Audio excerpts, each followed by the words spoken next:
And we are live. Good evening, everyone, and welcome to GRAPPL FPL. Is that the name we're going with, JP? We're voyaging into For the time being, here, mate. Moving off from wrestling. Yeah, we are, mate. Well, I've been teasing this for a while by doing those Marvel and Star Wars reviews as well. But yeah, no, straight into it at this point.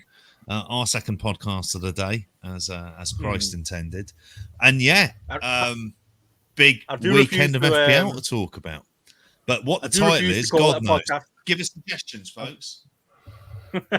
I'm calling it more a hangout than a podcast. You know, not being held to those strict standards, but you know, if we're going to be doing it, we need an FPL stato with us, and we've got the man himself, Mr. Chris Lene, Great Bash Heel on Twitter, as you can see in the lovely fancy banner there.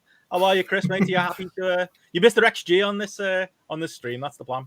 I'm the only man that knows what XG is, so yeah, I can understand that. So, I've got my stat sheets. Yeah, that's it. I've got my stat sheets and the website's open, so I can hopefully answer anything that does crop up at some point. But yeah, pleasure to be here. See how it goes. I'm dreading the downfall this year after a fairly good last year. I'm hoping to hit the heady heights of 90k again, but we'll see how it goes. So you're like me, I had an Everton season ticket like years gone by, and you know I have been super into like actually watching footy, but I think the numbers on a screen and like I don't know, there's something about FPL that appeals to me where it's like I do watch the matches, but I'm not even watching them for fun anymore. I'm just literally watching them for stats. But I don't think you even go that far. No, I probably watched less than 10 games last year. And like most of those were live. And was it FPL? Yeah, I just don't watch football. It's more interesting to follow it through FPL and stats and stuff than it is to watch stuff live. I go to see, because I live in Stockport, like go to see them a few times. I went to Anfield for the derby because I got offered a ticket on the day, but I don't really watch TV like on TV or anything like that. I just get the information through websites and reports and stuff like that and work off it from there. The great FPL content creators, which we will not be. We're the crack. We're definitely not, yeah. But yeah, Jamesy, obviously with us as well. If you're expecting any of those XG nonsense, it's not coming from me, I can tell you that. You actually watch the footy, Jamesy. That's your job, mate. That's your going to be job on these streams. The actual football watcher. That's you. Yeah. Yeah, I'm a football fan indeed, yeah.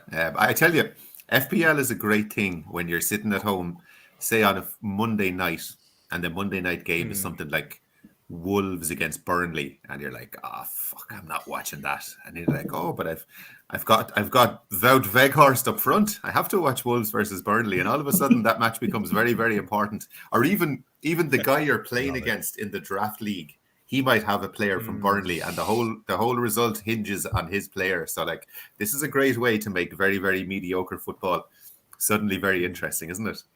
Oh yeah, definitely. And it was like you were with me, like during the height of the pandemic and stuff. Like how much was this just a lifeline? Footy in general, but yeah, FPL, like just as like a hobby to have, wasn't it? Right.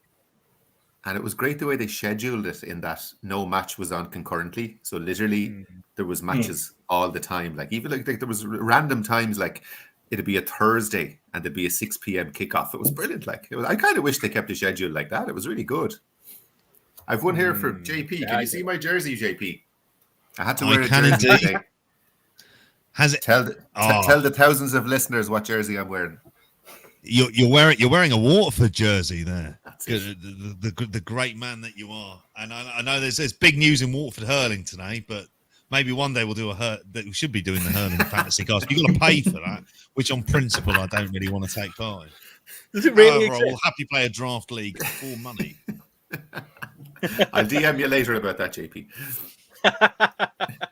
Well, and also joining us, I say, you know, obviously JP, big Arsenal fan, James, the big United fan, Andy, Mr. Rochdale, you get to a game or two, so you know you're bringing the real life element to this too, not just me and Chris talking numbers on spreadsheets. Yeah, season ticket holder. Been watching him for about 34 years now. I was there Tuesday night. We got a 2-0 win against Burton Albion in front of 1,600 diehards. yeah, just great to see us get a victory. On the fantasy football front, bloody hell, I think I used to run a fantasy football league maybe for about 10 years running. So it wasn't through all like the FPL site. So we get it from the Daily Mirror. You know when you used to do the fantasy football in newspapers and call them up and what have you. So we used to take the league from the Daily Mirror, and it was like we started off like £1 a week, like everyone round work. And obviously there were people near like halfway through, like if they were near the bottom, they'd pull out straight away. But I think biggest prize pot we had was about nearly £700 for winner. But it's better than a kick in the teeth, isn't it? Yeah, but the actual point scoring I had to do myself. So I was there with score sheets every weekend. And if I missed it, I had a couple of people checking me marking at work. So if there was like a couple of points missed here and there I think even if like a goalkeeper scored, we wouldn't give points or anything, or there'd be uproar for a couple of days around the warehouse.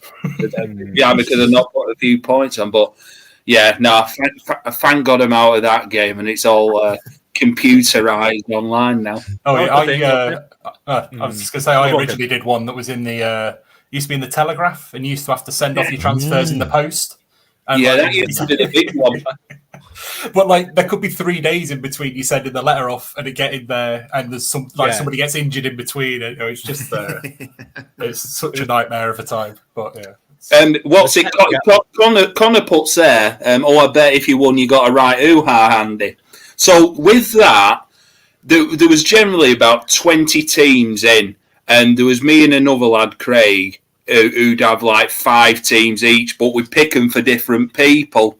So like one season, I'd have the top 3, but none of them were actually my team. And the one year, one lad won £600 of it, and you know what I got out of it, winnings wise? Jack all. I give him evils for mums. Yeah, we used to play it like me and my cousins would do the same thing. Like my cousin John would organise like the league, and he'd always win because he was the one who took it more seriously. And we'd accuse him of cheating because he was doing the points and stuff. But we'd do it based on like it'd be like the player points in the back pages of the Mirror or whatever. The more innocent days, like I was the same as well. I played the ones in the papers that you could send off, but to me it was very much set and forget. You did your team at the start of the season, and then like half your players played at different clubs or were a bit injured for half the season by the end. I was mailed up when real FPL came up. Have you been playing it as long as me, Jamesy? Are you like long term? I know Gareth is, or like a lot. Like I've been playing since like 2008, I think, something like that. Yeah, my history under my current login goes back to about 10 years, but like I only started properly seriously playing the pandemic season, and up until then I was the classic player who'd make a team in August, check in for about 3 weeks, realize it wasn't going well, and then just forget about it. Like when I remember being a student and being in the library, like and fiddling around with it, and like everyone in our class would be all into it for the first week. By about the 5th week, there was maybe one guy who was really good into it, miles ahead of everybody else, and then it was just like all my ranks there are like millions, and then suddenly started taking it seriously 2 years ago, and it gets a little bit better, yeah. But like I even remember like back home in Waterford, like you guys, that the newspaper one was in the Irish Independent, and you had to phone in, and each player had a code that you had to type in on the phone, and it was so tedious. Like it took about half an hour, and it was also a premium rate phone line. So like my mom would get the phone bill at the end of the month. And like, what the fuck is this call for 40 euro? Like, and I was like, oh yeah, that was my fantasy league team, which I also then completely forgot about and abandoned and never took any attention to again. Anyway, like so, it's like, that's the thing. So yeah, I agree with you, Andy. The technology is great now, just to have it all done for you. Yeah. Just speaking on those ghost ship teams that generally get called, last year there was somebody who didn't touch their team all year, and up to like the mid season they ended up in like the top 1,000. They just hadn't made a transfer all year. It was I don't know how it fell off, but somebody found it like when they were scrolling through. But Yeah, it is possible to have Plenty of James right from the Justin's start. stuck into that team. That's what happened to me because I thought I was going to be a ghost ship because last year I was one of the people who got hacked. Luckily, I got dead lucky because I got hacked by it was like those Hungarian hackers who were using one of the FPL sites to borrow I think it was a hub, stealing their username and passwords and sung me for a week. But luckily, I got hacked the week I'd actually pulled the trigger on my wild card. So while I didn't end up with loads of minus points or anything like that, and the damage was actually quite limited when I got my team back the next week.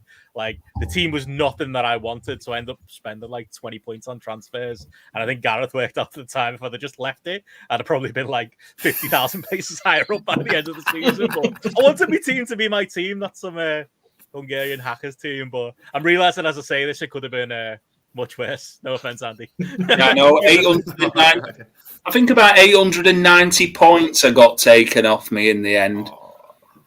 Which what an absolute shitter. Thank God they brought that to the two-way authentication in this season. They've also put a limit on how many points you can have in the negative on a certain week. I think you can only be 150 points, minus 150 points or something now. So it's clawable back if it does happen. Yeah, I think there's people out there, isn't there? You've always loved this, JP, that people can the people who have their own mini league. It's who can get the least points. So people are literally rather than trying to win FPL, they're trying to lose it. I love that. I tried. I was trying to put in a side that was just an all Irish squad in there, and to be honest, it couldn't be done when you're picking Dan Byrne from Newcastle simply based on a misspelling of his surname. Then you know that you're kind of done for, really. And then he was I'll put Troy Parrott in next day off to Preston on loan. I was of course, Jesus Christ. I put if it was 1994, you would have got a good team, JP. Oh, mate, it would have been half of Liverpool and Man U at that point in time. Mate, it would have been an awesome side. Dennis Irwin. Did you see that during I don't know if you played it, Chris, during lockdown when literally there was no Premier League either, and somebody had a game of champ. It was Fantasy Champman. I know Planet FPL were massively involved in that, where somebody was running a Champman save somewhere and they were just playing off that. I don't know what year it was. It was the 90s. I think it was 94, 95, something like that. And people were picking all these great pickups. So I can't remember what year it was. Maybe it was a bit later because I think I remember Bergkamp being in the loop. Oh, it's probably 99, 2000s, probably that sort of era. But love that creativity, keeps the community going. But yeah, it's been a lifeline for me, FPL, the last couple of years or so, and it's one of them in it, JP. The amount of times we've bored people on GRAPPL shows where we've thought it's really interesting talking FPL, and we've definitely got our league on the FPL site pretty big these days. We've got a good chunk of listeners who are into the FPL talk, and there's definitely. Unfortunately, there's definitely people out there who are just why are these lads going on about it's not even footy. They're talking about. Thank God for timestamps, folks. There's timestamps. Yeah. You're not allowed to talk about New Japan anymore, Benno. So that's true. Yeah, we don't. Our day job is if anyone. Do you reckon there's anyone from the FPL community listening to this? Yeah, we're wrestling people. Sorry if some of these references go over people's heads. But yeah, we've. You'll learn what IWC picks are soon enough if you stick with it. I'm trying to get Matty to call in at some point. He needs to call in. I've told he needs to get some advice on that team of his. But yeah, we did a draft league last week. We got a few of the lads from the draft league, I think, are in the chat and might dive in a little bit later when we get to that as well. But yeah, I just thought it'd be fun to jump on, chat some FPL once a week. Keep it nice and casual, I reckon, JP. We'll schedule these streams once a week for Niner, so it might be all five of us. It might be a different group of us from our GRAPPL league. It might be more of us. It might be less of us. It's a FPL club. I was going to initially brand it FPL Anonymous and make it an FPL addicts group where us lonely men come together and go, I've been an FPL addict for 9 years or something. But I thought it might be offensive. I don't know. I think FPL club's probably a better name. Come on, mate. I'm on step 2 of my 12-step recovery. getting out of FPL, and I've only been playing it for 2 years. Yeah, you It's weren't crack. asked about it until we Mate, dragged you in. I couldn't be asked about this. In fairness, a global pandemic happened and all live sport was then taken away from me, and it was the easiest thing to be kind of interested in. And then the fever hits you, don't you? And then all of a sudden, like, you're thinking to yourself, I need to make that Haaland transfer now because it's going up, isn't it? And thank God for everyone else who's following in the meantime for that kind of chat that I imagine we'll get into there as well. But no, it's a godsend, and it's also like a ruination, because if Arsenal beat teams now, there's like, it's always tinged with that bitter sense of, oh, why did I have Matty Target in this week? You know, well, that didn't happen last year. Didn't occur, but that's the kind of dangerous line when you're crossing sort of reality and fantasy.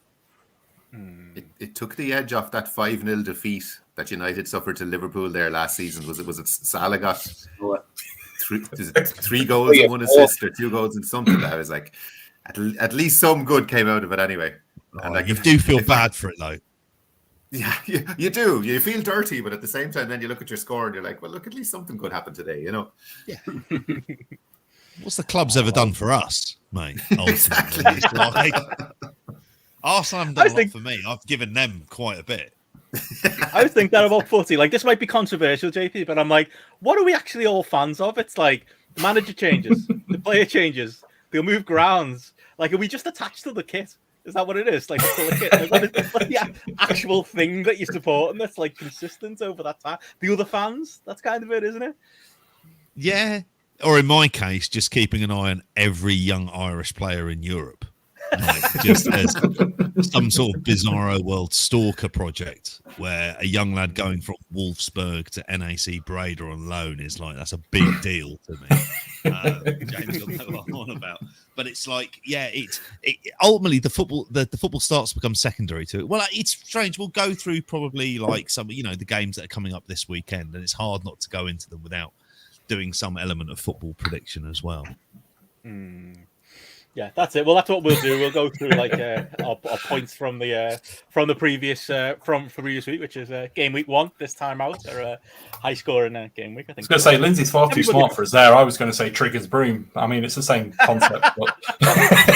Trigger's broom. But yeah, we'll go through the points we all got in game week 1, as well as like some of the results. So we will touch on some footy. Thought we'd go through some of our transfer plans. I know Andy's on a wild card, aren't you, mate? So we'll carry on. Just burn shit one day. Game week 2 wild cards, love it. I was thinking about this team for 2 months, and he's just gone, it's bollocks. What happened? What happened? What happened, Andy? What happened? Man City are playing Bournemouth second week. That's what's happened. I mean, that's not new news, though, is it? No. No, just announced it. It's one of them. You think you just Not want more, mate, and a commissioner comes out and says, "I'm putting Haaland up against the Brighton, the Bournemouth defence." You're going 11 on 11 with Bournemouth, brother. Kevin Nash versus the new blood. Yeah. But no, it was one of them. There's players in there. What I did have Rashford, for instance. Man United players have got to go, haven't they? So, yeah, I think what you think going into it, you think you want one transfer, and then you look at it like, oh, City could get double clean sheets here. And I've stuck like Edison, and I already had Diaz, who was on my bench, but I've stuck him in. Yeah, got Jared Bowen in midfield. We've got Nottingham Forest away, and then like 2 or 3 more easy matches. Who else have we got? Who else have we played? Now I've kept with Jack. This is what you had, Andy. Before we get to that, this is where you're. This is what happened. This is what was, and I don't think you actually did that bad. Like, no, you beat me. 7 points. Yeah, 67. Yeah, never happy. Well, with that first week. Let's go through. So Alisson, I thought Liverpool's defence looked shaky for about a good 60 minutes of that match before Darwin Núñez come on. Like Van Dijk were all over the shop. He was like an option, maybe putting in this week. Like he'll come good. He's always a top, point scorer. But I think Ederson's more. Man City look more steady. No, it's funny. I weren't saying that after the Charity Shield. I thought, City look all over the show as a defence. So it's just funny how football can change in a week. Alexander Arnold, typical performance. Yeah, he got forward, but not much there. Reece James, I think they all got, a lot of people got points from Chelsea's defence, didn't they? There were some like doubles and triples. I think like the top teams on the site. But he's definitely, I think even though they've got Tottenham this week, he's going to be one, to keep him because they have got a good run of fixtures after Spurs.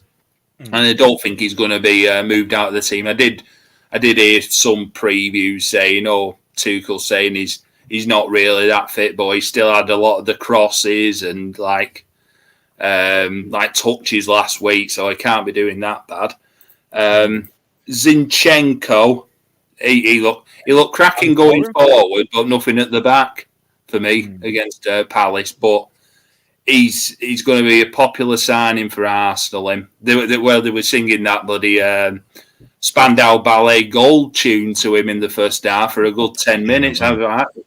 Even I was singing along on the couch to that one. Good chanting, Arsenal fans. What's it? It's the away fans, mate. Don't rely on the home lot to be delivering on that. Oh no, absolutely not. Anyway, it's always the case with football fans. All the singers are at away games. It's like when you go, especially at Rochdale, when you go an home game, it's like get it up the pitch. Fucking useless, Dale. What's it? Rashford. It worked the rash erection like I expected.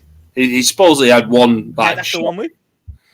Yeah, he had one shot on target, but United at the moment you just don't touch them, do you? The way they are. I'm sure James will say more on that. Yeah, I'm just looking at your team. You got 67 points, which is like kind of in the average was 57. I think it's one of those like your game week ranks 2 million, but like I got about 10 more points, and I'm not really that much higher than that. It's like it's game week 1, so it's it's one of those. I think rank kind of goes out the window, but I kind of like your game week 1 team. I wouldn't mind having Zinchenko over my Arsenal defender of choice, Ben White. You got Salah in there. Kane, I suppose, had to go. Yeah, you've probably done the smart thing on that as far as at least who's been swapped to.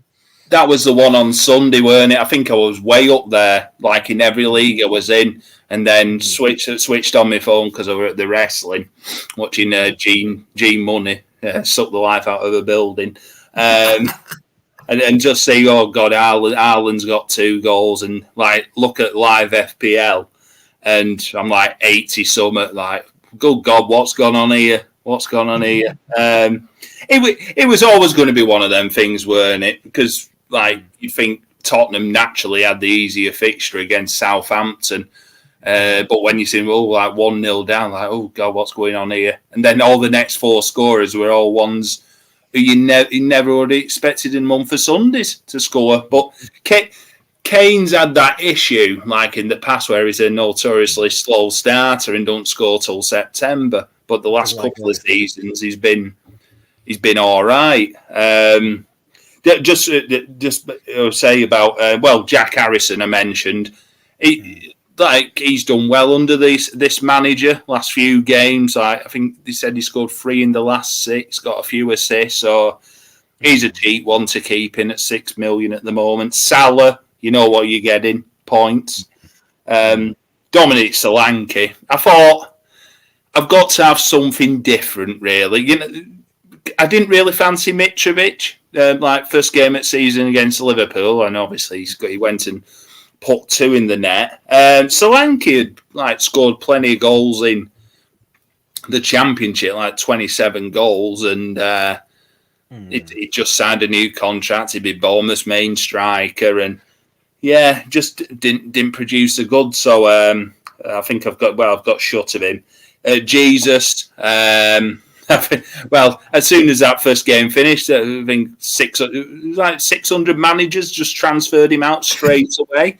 But if they watch the game, he was like one of the best players on the park. Even like Jamie Carragher was going over the top about him, saying he just looks sharp. He's going to score quite a few goals, and maybe he's maybe should put one or two away. But with Arsenal, he's one with Arsenal's run of fixtures. You know, probably keep on the side of. I were tempted to go with Darwin Núñez, but because Liverpool have got Crystal Palace this weekend, who are generally a bit of a bogey side for Liverpool. It's maybe I put on my notes, probably keeping to about week 4-5, when maybe thinking putting Darwin in for Jesus. Bench though, it's pretty much the same. Elliot Ward, 4 million. Pereira, the IWC of Andreas and Nico Williams. I put that. I got rid of Solanki and put that Durfasoglu in for Brentford. He's 4.5 million. He looked like he got an assist last weekend, so might as well plonk him on the bench for now. But being contrarian there, Andy. A lot of talk about what if this team bangs in week 2. You know, maybe we can do a points comparison of your week 1 team and your week 2 team. I don't know. Would you have wildcarded out of that, Chris? What do you reckon? I don't think I would have, looking at that. I mean, the only 2 sticking points for me are 3 consistent strikers, where I just don't think you get enough returns from strikers to warrant playing 3 consistently. Because like a midfielder or a defender having an average game will get more points than a striker having an average game. The other bit would be the lack of an 8 million midfielder for the movability around that price point. But the rest of it seems perfectly fine. I wouldn't have moved out of that. I don't think. I think the Harrison one was a good pick. I wasn't really expecting him to do much. Diaz as number 3 on your bench is a very odd call. Yeah, that was last week, Chris. That one about was he playing when he was? All right, okay.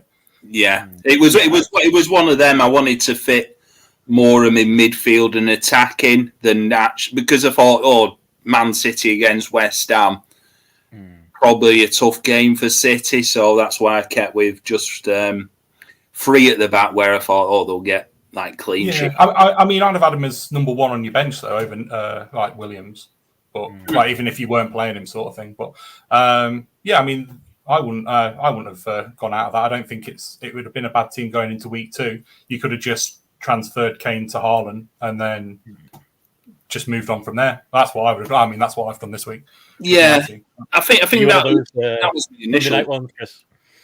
I did it. I think I did it about 6 p.m. on Sunday. As soon as because I've got the Fantasy Football Fix app on my phone.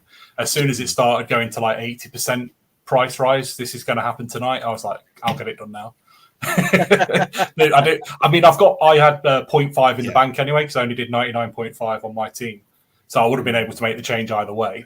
But might as well beat the price rise before it happens. But yeah, I don't see the need to transfer out, because I'm actually thinking of moving Saka down to Martinelli as a long-term kind of plan in my team. So I think Martinelli and Saka will probably get a similar amount of points, it looks like. And obviously, with Martinelli being a lower price point, it'll be beneficial to use that money elsewhere. But then the thing is, with Tierney coming back, does that move Zinchenko forward down the left, which then means Zinchenko and Martinelli share that time in that spot? So it's a couple of weeks to figure out what's going on with the Arsenal, but I'll probably have a wild card to use by the time that's kind of the dust has settled there.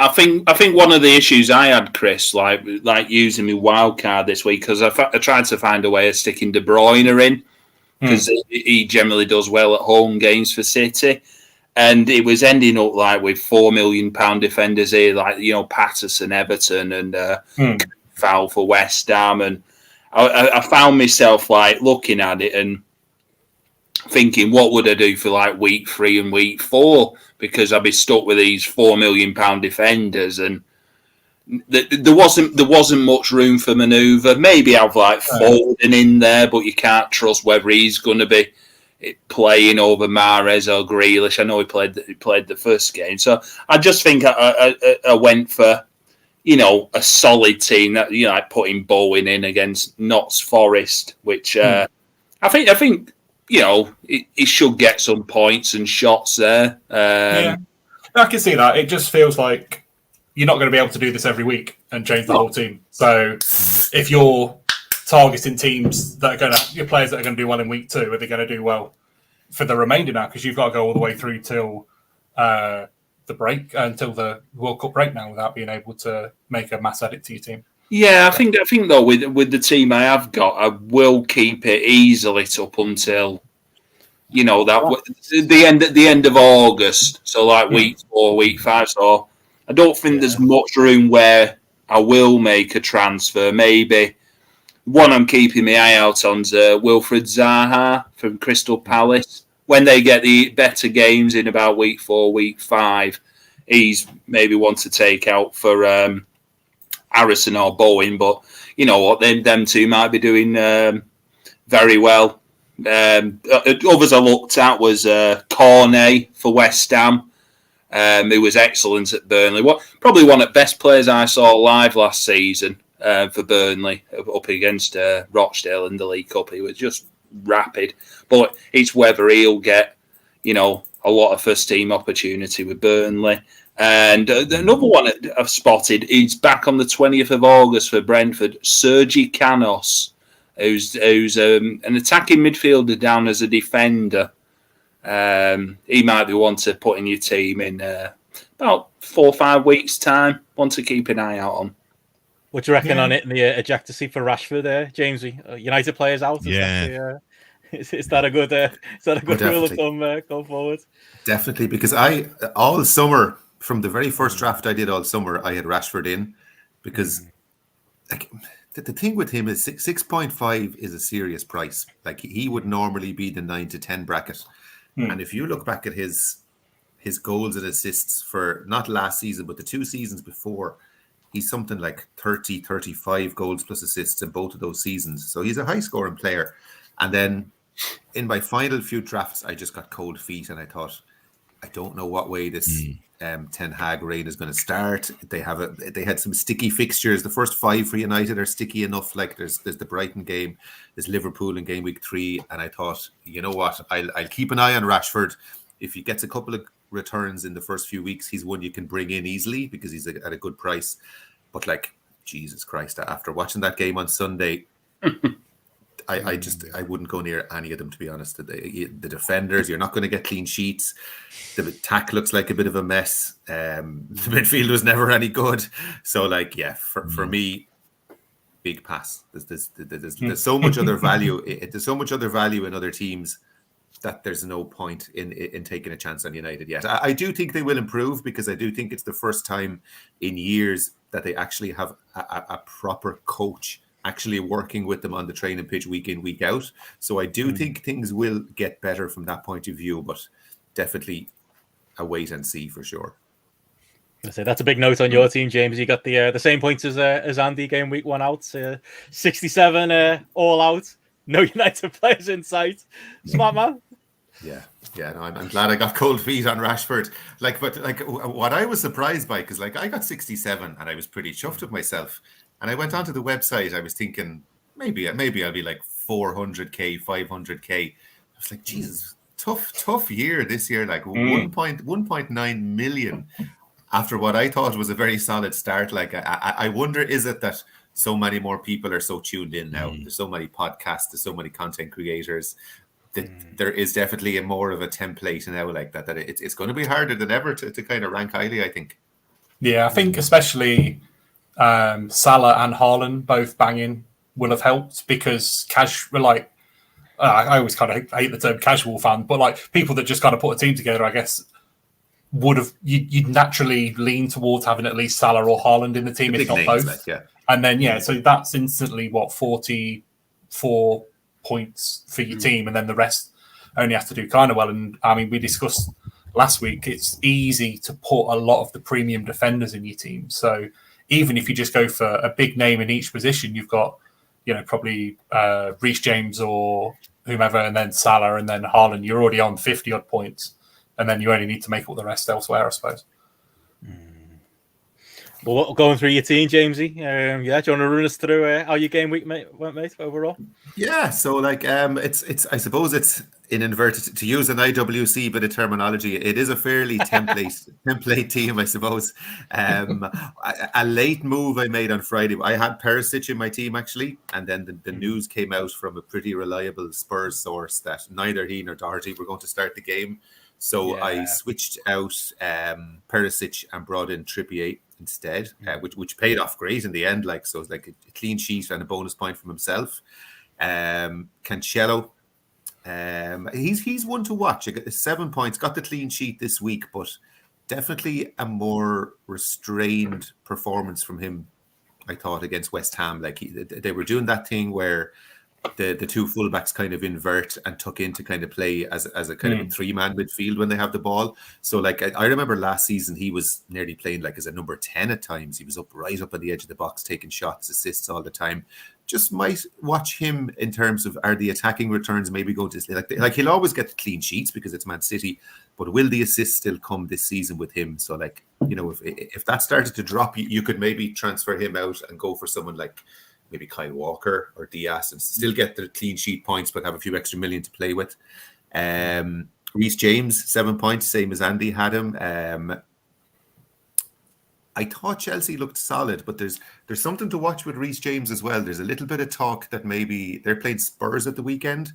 Yeah. And I heard, I was listening to I think it was Planet FPL podcast today, and they had a guy who's a Chelsea fan on, and he thinks that maybe they might play Reece James in the back three this weekend to counteract Son's pace. And if that becomes a regular thing, then again, you don't have him bombing down the wing anymore. I really wanted to get Chilwell actually. All summer I wanted Chilwell, and it was only kind of these injury problems that kind of held me back from getting him. So yeah, something to watch with him. Matty Cash, 1 point. Villa did not, I thought for sure Villa would beat Bournemouth and probably get a clean sheet there. That was a bit of a disappointment. The Trent 1 pointer, he's one that you'd be kind of banking on again. A newly promoted team in the first game, thought that he'd do a little bit better.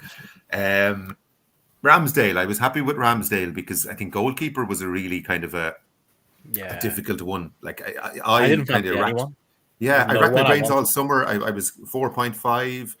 Will I go for one of the premium ones? I thought the 5.5 was still a little bit too much to spend on a goalkeeper. So at the end, I thought Ramsdale was kind of the safe bet. Arsenal have the best fixtures, I think, in the first 8, if you look at how they kind of plan out in terms of quality and that kind of thing. So yeah, got the clean sheet there. Then Salah, captain, the obvious one. It's a bit of a kind of a bittersweet one, isn't it? When you have Salah and he goes off and he gets a big score, and it's a bit great, but that's not going to get me. It's not going to bring me up anywhere because everybody has him. If anything, it might bring you down if he does well. You know what I mean? So, and he didn't even play that well this week. I didn't think it was not a jammy 12-pointer, but it wasn't a classic Salah. Oh, great! I'm really confident that the few naysayers that are out there about him, at the tail end of that last season, and a lot of people going without Salah in general. Going forward, that's a crazy plan by anyone's, but I don't know. It wasn't it's still Mo Salah, isn't it? So I'm sure he's going to be absolutely fine, but wasn't a classic Salah performance for those 12 points. And that's why he's such a great asset, because he can be crap and still he can get a penalty or he can nick an assist. But one thing I always noticed about Salah is that I always found he played better for Liverpool when Mane wasn't in the team, and the fact that they don't have Mane at all anymore, I think, if anything, he's going to be more their talisman. Than especially, I think they're going to ease Núñez in a little bit, which means Firmino is going to play, and Firmino is not a goal scorer. So the burden of goal scoring, I think maybe for the first 6 to 8 weeks is going to fall very much on Salah. If I didn't have him, the main reason I went with him is I just could not even think about the stress of not having him and having to watch Liverpool every week in hoping that he wouldn't return, and knowing in my heart of hearts that he's probably going to return. Luis Diaz is the one in my team that I'm I'm still iffy about. And like I look back and I'm not. I wonder, should I have put Saka in instead because he was the same price? Like Diaz is a brilliant player, like as in footballer, and he's a great player to watch. But I don't think it's established yet that he's a great FPL asset. I think there's a difference between being a really good player and being a really good FPL asset. Like he could terrorize a fullback for an entire game, but not get a goal or an assist, and you could come away from the match saying, "God, he was man of the match." But in FPL, it could be a 2-pointer, you know. So that I'm gonna leave him in there for a while, but he's one I'm still a little bit iffy on. Martinelli. Great, delighted with that. Like he missed an absolute sitter actually before that. He should have had 2 goals the last day, and that would have been an assist for Jesus as well. Like so, that was that could have been a big weekend for Arsenal assets as well if he had taken that chance. Kane was the disappointment. Like again, I had Haaland in my team for most of the summer, and then you almost talked me into Kane as well, Jamesy. I did. Sorry about that, but it's all right. It worked out okay. Yeah, and like my plan then was I saw that they were playing Southampton at home, and I said surely that's a good opportunity for him to go off. And like if somebody said to you, Spurs are going to score 4 goals at the weekend, you'd surely think Kane would be in there with some kind of a return, whether it be at least 1 goal or an assist. So like, and my plan was always. Sorry, Chris, go on. Yeah, I was just going to say I think I read somewhere that it's the first time that Spurs have scored 4. When Kane and Son have been in the team, and neither of them got a goal or an assist. Like, you know, it's a very rare occurrence that neither of them return on that sort of thing. Absolutely, yeah. And my plan was always to switch to Haaland. So I think I pretty much sold Kane and bought Haaland. The minute they took him off at the end, I think the match was still on and I had my transfer made. I was like, he's definitely going to go up. People are going to come off. It wasn't just a 0.1 difference. Like Kane went down then as well. So it's actually a 0.2 million difference. Like, so straight away. Likely to be 0.3 by the end of today as well. Yeah. And it was really, Haaland's going up again. Chris, how did they come to that, conclusion? Like to do a double price drop in a week. Is it just because the amount of people who've transferred them in, or? Yeah, so FPL have never officially released how they decide prices, but FPL Fix, which is like an app you can have on the website, they basically crack the algorithm, and so they can fairly closely guess when a change is going to happen, and it's based on how many people have the person at the start of the week, and then how many people are bringing them in and taking them out, sort of thing, and it levies as a percentage point. It's kind of like I guess the stock market, isn't it? You more people are buying it, it shortens the price, and the more people are selling it, widens it, or whatever. So similar sort of concept to that, but yeah, just a lot of people a huge amount of people must have been bringing them in to have a double in 1 week. That doesn't happen very often. I can't remember. It might have happened once with Ronaldo, maybe a couple of seasons ago, but I don't remember it happening too often, because generally the players that are going to consistently return, or enough people have them so that it doesn't affect it. But I guess with Kane and Haaland being the same price point, the switch is so easy that so many people are doing it that it's affected things. I think it's limited to 0.3 in a week as well. An asset can't go up by any more than 0.3 in a single week. Right. Yeah. The crazy thing will be, perhaps even by the end of this month, Haaland could have caught up all the difference between him and Kevin De Bruyne, which then makes Kevin De Bruyne, even though he's a good option, a terrible option, because you've lost out on being able to. You'll have earned 0.2 by having Haaland for that time that he's gone up in price, and it means that he has to return he has to return fewer points on the investment for you to actually get as many points out of the deal as you would get if you've had Haaland, De Bruyne all the time, sort of thing. I'm just looking at the site, and Haaland's had almost 1 million transfers in. That's why. Behind him, closest is Mitrovic with almost 500,000. Yeah, and when you think there's only 8 million people playing this year, so that's 1 in 8 players are bringing him in, sort of thing. I was also just going to say on James's point about Cancelo, his heat map for the first game shows that he's basically playing between the left-hand side of the D and the left-hand side of the box in a straight line up and down the pitch, as opposed to previously when he'd be further out on the wing. So that could be a new, wrinkle in the Man City dynamic of how they're looking at playing him this year. Which could mean he takes more shots because he does shoot a lot from range, but fewer assists probably. I know Jamesy was saying about Luis Diaz, but when watching that Liverpool game at weekend, I thought he got quite, further forward through the middle. So I won't doubt him too much. He's maybe when Jota comes in. There'll be a lot of space for him to play in because obviously Darwin Núñez pushes the line up because he tries to play so high. Yeah. And then somebody's got to slot into that gap underneath. One of the people I'd be quite interested in is Harvey Elliott when he comes in to take over Thiago through this injury spell. I was thinking that. Elliott was really good at Blackburn when he was with us on loan. And he was started off really well last year and then he broke his leg. So he's playing every week. Yeah, so I think and that right-hand side, when you're looking at it being Trent Alexander-Arnold, Harvey Elliott and Salah, you're like, that's a really, there's a lot of potential just coming through there. So if you're looking at him, if you're willing to give up a Liverpool spot, because, Harvey Elliott would have to return. Who do you give up to take a chance on someone like that? Yeah, because I've got Trent, Salah and Robertson, and I wouldn't give up any of them for him. But maybe if you don't fancy Robertson and you've got Diaz, and Diaz might not play all the time, and Harvey Elliott might do it. I don't know. I think Diaz for maybe a Man City player, a bit of a move, wouldn't it?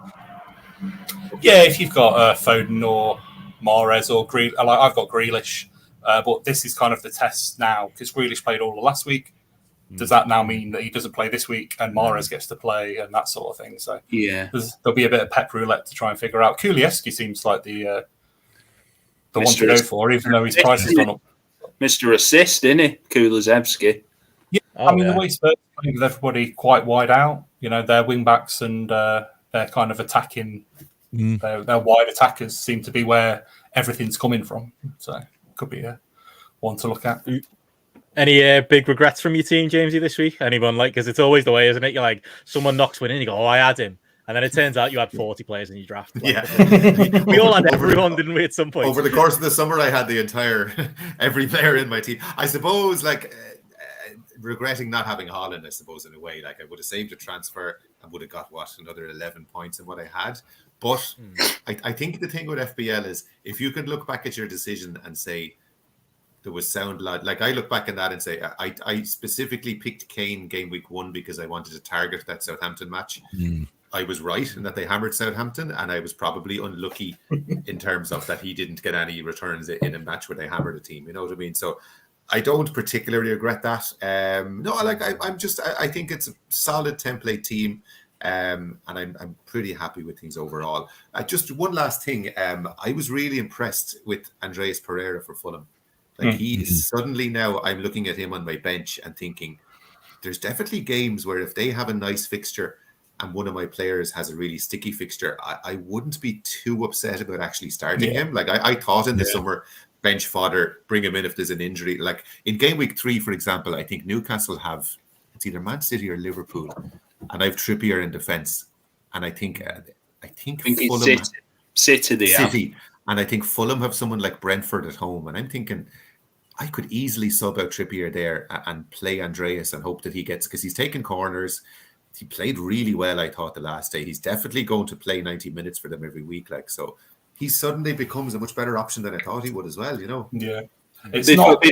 Before the stream started, we were saying about FPL Andy this week was rank in order, the three IWC players like Neto, Bailey and Pereira, who you should put in your team. And he was putting Pereira as the third choice to stick in. He was adamant Neto's going to, still do the business. But I think, even from my bench, I'm like, he'd be one of the ones I'd stick in first. As an option. Yeah. With me having Grealish, I'm not that worried if Grealish doesn't. I'd obviously prefer Grealish to play this week, but if he doesn't and Pereira comes in, that's not the end of the world, sort of thing. Yeah. You're thinking a guy that's he's on corners and free kicks. People seem to be thinking Mitrovic is going to score a few more. Where's the assist going to come from?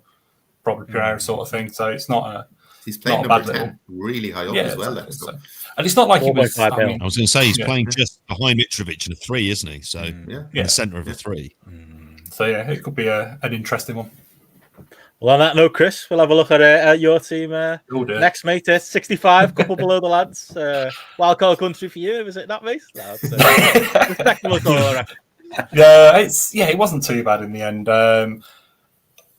There were a couple of changes I made late on due to the Ward starting, and I think that would have been, if I'd have left it as it was, I'd have had Ramsdale in goal and I'd have had Dewsbury Hall in midfield, and that would have put me in a better position than I ended up. But let me just just make it a bit worse. So yeah, I've gone the double Leicester keeper route just to try and facilitate the rest of the team. I think that might come back to bite me because they are playing Arsenal this week, so I don't expect Ward to get many points there. Don't really need to go over much of the defence. Trent, Reece James, massive game, even though he had a booking as well, still got 7 points. Robertson again, you're not worried about that. Zinchenko, as I said, I really rated him when he was at City, so I wasn't surprised to see him delivering at Arsenal. It's just where he ends up from this point on with the return of Tierney imminent. I could see him pushing forward into that centre left position, but then I think that's where Granit Xhaka plays, and I can't see him not playing. It's whether or not they rotate Xhaka to the base of midfield. Do they move part? It depends who you move around. I mean, Partey, obviously the ideal would Odegaard be as that well. they get rid of Partey. That would be the obvious one for numerous reasons. But so we'll see where Zinchenko goes. But I am kind of thinking I'll probably wild card week 5 or 6. So we'll see where that goes with that. Walker is, as James was alluding to a little earlier, is the easiest way into the Man City defence. Yeah. So you're always kind of going to get the 6. He's not going to get you many returns, but I'm perfectly fine with that. Grealish is my kind of roll of the dice. I think he'll have a big year. I think he played the full 90 in that games. So I kind of need to see what happens with the next one. Salah, that's fine. Saka was, when I had the team initially with Ramsdale in goal, Saka was Martinelli, and then Grealish. I think Grealish might have been Dewsbury Hall, or Saka was Dewsbury Hall, sort of thing. But Saka is the 8 million. I'm perfectly fine with. Jesus should have got more than 2 points, and he'll definitely get more than 2 points moving forward. Kane's now Haaland. I think it was a good shot, having Kane first and then moving it over. No real regrets in taking that shot. I mean, even though, it cost you, 16, 18 points or whatever it was. So obviously put yourself in a hole there. But as we say, Kane not getting a return out of 4 goals is unprecedented, really. The bench is just fodder, really, for the most part. I'm happy with it going into week 2. The only one, as I say, Ward, I'm kind of a little wary of, but if Arsenal score, it's most likely to come through Zinchenko, Saka or Jesus, so it'll balance itself out in favour of the attackers. Not even a balance, really. You have the game of his life, mate. This is the way that it works with Arsenal. That's it. We're all forgetting this. Hypothetical Arsenal are European champions. I've been down this road many a times. Real Arsenal is fantastic. Real Arsenal, yeah. I mean, I've been watching that Arsenal doc. I watched all 6 episodes of the Arsenal documentary today. So I've definitely seen the ups and the downs of last season. I'm saving it for a big binge watch. I'm worried. Yeah. I just had it on in the background today. It's obviously you take it with a pinch of salt, given they all know that there's the cameras in every room and that sort of thing. But I think Ramsdale comes across really well, and Nuno Tavares comes across really well. It's a good documentary. Everybody else, I think, has really good weeks, as long as they all play, sort of thing. Everybody's at home. They're against weaker opposition. I mean, the Chelsea Spurs game is probably evenish, isn't it? But you expect Reece James to perform. Going into week 2, pretty happy with that. As I say, probably looking at wild card in a few weeks, given that we've got the extra one. And I think there's a few fixture swings for some teams later on, but it's for where we are at the moment, I'm perfectly happy. If you get 65 points every week, you'll be at the top end of the leagues. So Yeah. not the end of the world. I like your structure as well. I think it's an easy move. Like you can, when you do want to get rid of Grealish, there's a load of options, isn't there, at that price bracket? Like you say, Saka to Martinelli is an option to free up some cash. I'm looking at, my defense, wondering if I could get some money out of there. You could easily do that as well, couldn't you? If you really wanted it elsewhere. Yeah. Like I think you set up well. I think that's it. That's kind of what I went for going in with the balance, being able to move at each level in each part of the team. So I could constantly just switch between Kane and Haaland depending on the fixtures. If Jesus gets injured, I can always transfer to a different striker of that sort of level, or just dump that position completely and put it back into midfield, sort of thing. So yeah, it's not too bad. Saka's obviously now a point less than Kulievski, but that might change again in a week. So, and as I say, I've got 0.5 in the bank anyway, so I'm not too bad there. And then the only one I'm really disappointed I haven't got is Cancelo, but as I say, we're still to see if he's going to be unleashed this time. I think Kyle Walker's a solid replacement, because I think a lot of people are negative on Walker as far as like attacking points and stuff. But you can guaranteed City clean sheets. You'll be there or thereabouts. He survives roulette 18 to 20 clean sheets. Yeah. My other thing is, like, if Zinchenko doesn't play, I could obviously move to Tierney or maybe Cucurella at Chelsea, who's the same sort of price. My thing is, I generally don't go for teams that aren't in the top six, so I'm not going to move to Kieran Trippier or somebody like that, or a Wolves player or that sort of thing in a defender. I'll stick with a big hitter because you're more likely to get your clean sheet bonuses there. I'd have thought. The other thing I've kind of thought is Gundogan has been given the captaincy at Man City, which makes me think, is he going to play more like a consistently playing role at City? And if that is, and Grealish is just going to be what he was last year, where him and Mahrez or him and whomever, Calvin Phillips probably a split in time, then it might be better to move to Gundogan in that spot, particularly if Bernardo Silva joins the ever growing queue at Barcelona.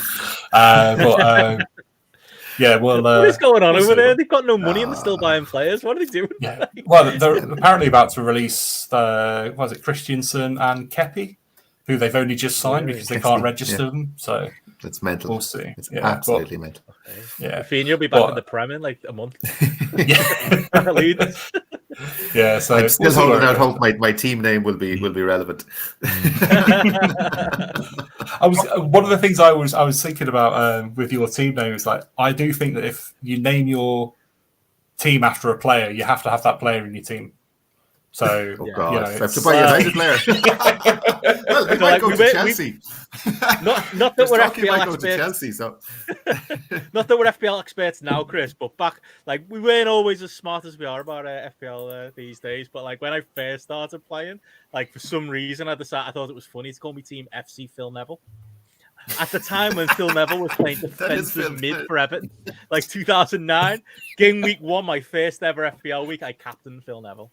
It can only go up from there. But in my mind, I thought that was a funny thing to do. I look back at it. I like it. With shame and regret now, 12 years later. What are you going to do? What you but yeah, I suppose what Chris said about Gundogan, I think he could be like, is he only 6.5 or is he 7? I think he's 7.5, which is probably the sticking point with him. Yeah, but like I was looking at Man City's squad, and say if they do sell Silva and they don't sign anyone else, they've only got 15 outfield players, senior. They have youth players, but it's 7.5. 7.5 is going. It's a really small squad, and if you look at their midfield, if they've got Phillips and Rodri, only one of those two is going to play, and then you've got 2 attacking eights. It can only be Gundogan and Kevin De Bruyne, unless they start moving Foden into central midfield, which they might do. But Gundogan's definitely going to get more minutes this season, and the way they play, he's literally going to be on the edge. Like, remember he had that run? Was it the when year KDB was out? They gave him that. They gave him the De Bruyne role. He went on a run of about 8 or 9 weeks where he had returns every single week, and he could easily do that again soon. Yeah, that's the thing, because 2 weeks. City kind of Sorry, JP. Robot JP's got. I was going to say JP's got a bit off there. Go. No, he's gone. I was just going to say with Gundogan, when they let him off the leash, so to speak, because he kind of plays that anchor role, pivot sort of role, where at the moment. But when they let him off the leash into the KDB role, he was, bringing the returns. And I think Bernardo Silva did the same, didn't he? So it's if Bernardo goes, he suddenly becomes a great option, I think. I was going to ask about, you were on about defenders, Chris. Saliba from Arsenal, who's like 4.5, isn't he? I think. Yeah, the second coming of Vincent Kompany, like people were going on about this week. Yeah, I think he could be a good option, but probably the goals aren't there. Same as Walker, would you say? Yeah, I think he'll probably lose the spot back to Ben White anyway, because Ben White's one of Arteta's boys. So he'll probably be like the rotational centre back. But also, if you're trying to get into the Arsenal defence, you can get Tomiyasu or Tierney at the same sort of price point. So there's no point to go for the defending defender. You can go for the attacking defender. Yeah. And you're still most likely to get you still get any clean sheet, but you will also be able to get any attacking returns. Like Ben White will get 1 or 2 headed goals a year. Don't really have any information on what Saliba's attacking threat would be. You probably go to Gabriel, wouldn't you, at 5 million? He's generally the one who pops up from set pieces. Yeah, and he's like a steady starter for them as well, isn't he? So, yeah, I think I've seen there's a lot of people transferring him in, but I think it's just kind of the same reason that loads of people are transferring in Pascal Gross. It's just kind of flavour of the week. He did well in the first weeks of his goal record. So he's played about 80 games. He scored 1 goal at Nice. Yeah, he was in the Ligue 1 last year, wasn't he? Yeah, which was Nice. Yeah. Gross is just a nostalgia pick for me. Like, he was an FPL legend a couple of years ago, wasn't he? He was in that Charlie Adam, kind of role, that mid-price midfielder who allowed you to do loads of other things in your team. You go on my Hall of Fame for FPL. Then I'm gonna I've got him tentatively in the draft league when we get to that. I've got him in, but go on, JP. I was going to say, picking him reminds me of like Arsenal when they signed Kim Kallstrom. It's just like, well, he was great in Champman/Football Manager. Like that's where Kim Kallstrom's at his best. In real life, he's got a terrible back and can't play football more than 10 minutes. So he just can't really go along with that. I kind of wish the All or Nothing was the season of this old Kim Kallstrom, so we'd have to hear the backstage explanation of why they've just signed somebody with a broken back. Well, I mean, he would have been great if he'd been there in the Unai Emery era. He would have just been like a complete fucking joke. Honestly, yeah. I see you got my team up there, Benno, haven't you? Well, before we get into good luck good shouts in the chat here of a few Hall of Famer shouts for FPL. Kevin Nolan. Leighton Baines, he'd be Leighton Baines. Seamus Coleman would be a big one for me. Ian Hart for Leeds. Who was that Sheffield United player? That was 4 point. He was 4 million. Lundstrom, John Lundstrom. Lundstrom, yeah. Lundstrom. He was about 5.5 million by the end of the season. He started at 4. Yeah. The lad that was centre mid for Crystal Palace, he's still there. Milojevic. And he had a season he got like 10 penalties in one season, just like completely off the charts sort of thing. Just I don't think he's scored a goal since. But do you remember that year when I believe it was the year Leicester broke the Premier League, but when Leicester won the league and Mahrez and Vardy just broke the game because they were so fucking cheap, and it was like your team was like 3 Leicester players, 3 Tottenham players, and then you still had 80 million left over to do whatever you wanted with it. Like those are the years I enjoyed. That was the Lundstrom season as well. So there was like 3 players for 4.5, and like everyone had them in their team. Yeah. Oh, it's like being on a wild card every week. I loved it. Julian Lescott, in the chat there. Yeah, Carol, Nolan, and Barton. Yeah, I remember. There was a run where Leicester just had a phenomenal scouting season. Like they were just like Jamie Vardy from. He was the non-league, wasn't he? They bought it for £1 million from non-league. Mahrez came in from France. Conte came in from France. They put it in, parlayed it into just a phenomenal team for 1 year and won the league. It was just like great scouting work. Even got Johnny Evans to the point that they were talking about 30 million for him after he'd gone there for 3 million. I don't know what's going on here. The bloke who brought in all them players at Leicester, I think he ended up at Everton. as like their main like director of football, who says it all. Connor says here was the story of the scouts were all using Football Manager. I remember like there was rumor David Moyes was doing that at Everton, using the Football Manager database to track these players down, like Seamus Coleman and people like that. The Conte one was a real flyer because he was like a third division French player or something, and he'd never been picked up professionally. Was still amateur, and they were just tracking his stats. They were like, if these stats are correct, like, this guy's brilliant. They ended up, but because he was like 5'2" or whatever, just nobody wanted to take a shot on him. But yeah. But yeah, JP, your team's on screen, mate. Again, bit of a lack of Arsenal here, mate. I reckon, you know. Or do you there is three Arsenal now? like deep into the one season where you should have Arsenal. I've got two of them. Yeah, it's Arsenal defenders, because in my head you go, okay, in real life, like, you know, sorry, in fantasy life, Arsenal are clearly going to win 2-3-0. You can already see the punditry on Match of the Day as they're talking about Arsenal making a good start to the season. Direct comparison, it's all good. And then I see Jamie Vardy scoring, and no one expecting Leicester to win because it's the most Arsenal thing in the world to do. So I don't quite have the faith with Zinchenko, who was there for a large part of my summer in there. There's other Arsenal options. I mean, like Zinchenko is an interesting one in the sense that he seems to be a big enough player at the club that he'll play most weeks either as a left back or in midfield. Now, I know for Ukraine, it's a much more advanced role that he has. So I'm slightly bullish at the moment about how quickly Tierney's getting back in the team. I don't trust his fitness at all, much like Tomiyasu. Like, there's a lot of internal as the most Arsenal fan thing in the world to do. Suddenly they're all starting to say Ben White is shit. That seems to be a thing that's going on. And I don't personally understand it. He was up against Wilfried Zaha on the opening weekend of the season away from home, and I thought he did really well. So personally, I was perfectly fine with that. So yeah, I decided to play it safe. And two City defenders, which I think I saw on one of your teams, Ben. I went, yeah, I like the idea of that. I'm gonna more or less steal that as well. And it worked. There's 13 points. I mean, in fact, in my draft team, I've put 5 defenders at the back this week because I just sort of think that there is those just that accumulation of points that you just kind of need. Defenders are much more crucial. If anyone's looking vulnerable in that defence, it's Alexander-Arnold. I mean, I kind of agree with the point that Andy said earlier on about just not trusting Liverpool's defence at the start of the year. And, you know, you sort of read and see various kind of think pieces about, like, is this the year that the kind of the burnout with Liverpool starts to happen, where that kind of rotate? And there's that part of me that actually does quite buy into this, which obviously means I'll look like a fool in a few weeks if anybody goes back and watches this. So he would be the most kind of vulnerable.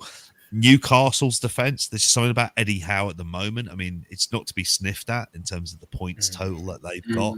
And I know certainly in my draft, but towards the end of last season, having Matt Targett and Dan Burn in there, just if nothing else, there was like, you know that they were going to play. You know that Newcastle are kind of so because they're not in Europe, they're going to play back fours in order to kind of make them settle a lot more. So someone like a Trippier or a Target are going to be, and then it's kind of what is the lottery of which one of them is going to give you the most assists. And I've decided to go with Kieran Trippier for this. But I think Newcastle defenders and Newcastle midfielders, you know, are going to be, there's going to be a bit of value in there. Just, I think they're going to have a good start. Whether or not it stays, I don't really know. Midfield, I mean, obviously Salah is there because he's Mo Salah. Martinelli, they're going to kind of go with him. I think it's a funny one because of the 5 subs. I see Arsenal kind of moneyballing the hell out of this and like regularly rotating the front 3. But Martinelli, just energy to go with. All of pre-season, he was there. He also is a hell of a presser, and that's something not to be, you know, kind of sniffed at, as he's the kind of lad who'll create his own opportunities as well. 6 million, absolute bonus pick. Mount and Coutinho, which may sound like looks a bit daft this week, and why I haven't rotated them, because obviously Harry Kane isn't there anymore. And as an Arsenal fan, I shed 0 tears. I used the same sensible logic. Jamesy and Chris were speaking about it, like, why would you go with a Kane? Well, they're playing Southampton, but it never happened. So Mount and Coutinho give me some room for manoeuvre on both of them. there's plenty of good 6 million plus midfielders who are going to be able to slot into there. I think it's an element of giving it a couple of weeks, which I know seems like a bit of a risk because that's a shocking points total of 64. It's the lowest of anyone on here by one. By a whole point, yeah. But most weeks I'd be fine with Wild that. card, JP. I was spitting about half. Don't worry, we'll get to the highest in a minute. I think we're closer to lead the team talk here, Jamesy, for it. I mean, the bench is pure IWC, but I just don't trust. I don't trust Danny Ward in goal at all. I don't trust Leicester in goal. I think Leicester are going to end up buying a keeper within the next few weeks. It's going to go. Well, they bought one, haven't they? But it's like it as they beat Arsenal this weekend. But that's what all logic would tell you. They bought like a lower league keeper, didn't they? Like he's going to be third sub. So like I think that to me that solidifies him starting. Still all the talk was that they were happy with Ward as the number one. Yeah, he's Wales as number one though. I think so. They've broken out of whatever curse Wayne Hennessy had them under for years. And I've got nothing personally against him either. So I think Iverson was on loan at Preston last season as well and had a decent enough year. All I'm thinking here is Stefan Everson, and he played for Spurs. So immediately I've turned. Yeah. But the Leicester defence should improve overall. Like everybody's back now, so. It's at the end of the day, you've got a starting goalkeeper for a team that should finish in the top 10 for 4 million. Yeah. You don't have. That's how I looked at it when I put him in. How many less points will he get than all the 4.5 million options? Especially when you might wildcard in 5 or 6 game weeks time. Anyway, it's not paid off in the way that I thought it would. Like because I was thinking, I'll get Ward in, and I'll probably end up getting a bump in price so that when I wildcard, I'll have an extra 0.1 to use or whatever. But it doesn't look like enough people jumped on it to really affect the price at all. So. In terms of the logic for the team I've gone with, I mean, I went with Ray just because that $500,000 wasn't the kind of crucial make or break. I mean, I made that Haaland transfer as soon as you're hearing about the price rise, and it's kind of like now or never. But it gives me an element of it, and obviously from a stats perspective, in terms of his long passing game, Raya, and that's one of the reasons why Arsenal were heavily interested. Them against Man U this weekend at home. I mean, as I watched Man United become Arsenal of a few years ago in front of my eyes, that is a game that must terrify you, Jamesy, because they'll beat United. They'll beat United, I guarantee you. They're organised, they're well coached. The Tony up against Lisandro Martinez. Yeah, getting goals is the only thing you'd worry about with them. But if I was to put money on that match, I'd bet on Brentford to win. Yeah, I like your team, JP. To be honest, quite happy with that. If that was me, I like Raya as a goalie. I like to be honest, Nico Williams is the most me player that I'm missing when I get into my team now. Like 4 million. I know he got no points, but I still feel like I missed out. It's like I love having that 4 million starting defender. Sit there, place on the bench. There's a place for that. I think it's. I think you've done well money wise. I mean, I don't know if anyone who's watching this has read the David Squires strip this week in terms of getting like a Mitrovic in. He's very much in my thoughts at some stage. But, I mean, whether or not they've convinced him that he's still playing in the Championship as being the plan. So, like, when he played against Liverpool, he was just told that he was up against Bristol City. So he decided that he was going to rip them to pieces by playing classic kind of Mitro Championship football. But he's not someone like I've decided to go. I mean, I kind of agree with what Chris was saying earlier on in terms of you're going to get a better return from midfielders. I'm more hedging my bets with a Mount and Coutinho. Mount's the kind of bastard, frankly, who scores whenever I don't pick him. So Sod's Law says that he won't score anything here when he's here. It's like any Chelsea midfielder on this. You substitute him with Pulisic or Ziyech or Havertz. I know he's a forward this year. You just go, it doesn't happen on the week you pick them. And that's just the way that it is. Keep being Jamie Vardy. Yeah. Mount wasn't transferred out as much as I thought he would be. But, Oh, really? He's in maybe the top 20 or so. But he's like more people have transferred out Saka than they've transferred out Mount. And I don't see where that would come from watching, from seeing the stats and stuff. I think the fixtures are quite good after Tottenham. They've a nice little run there after the Spurs game. It's do you wait? I mean, Chris, you mentioned about playing a wild card and kind of, game week 5 and 6. I think there's that element where I'm more trying to see it, and this is probably it. This is where I get sidetracked as an FPL player. There's that part of me that wants to not use a wild card for as long as humanly possible, because like to try and get away with it. And I then think I get that's why. forced to use it. Like last Yeah. game, I can use it before it leaves me. I'll use it then. Yeah. So I do that You when may as my well use eyes it by turn to Aronson at Leeds, and I decide I have to have him in there because he's the next big thing, then I know I can ship off old Coutinho without any guilt whatsoever, and know I've got a few quid to kind of play with. But yeah, 60. I mean, the obvious thing was the Haaland one, and he just because if you're Roy Keane, you're worried. Put it that way.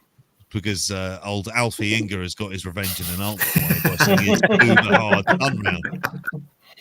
I know Roy's got a Paw Patrol outfit that he could certainly use to try and maintain some of the blows, but I don't know if he'll be able to handle that.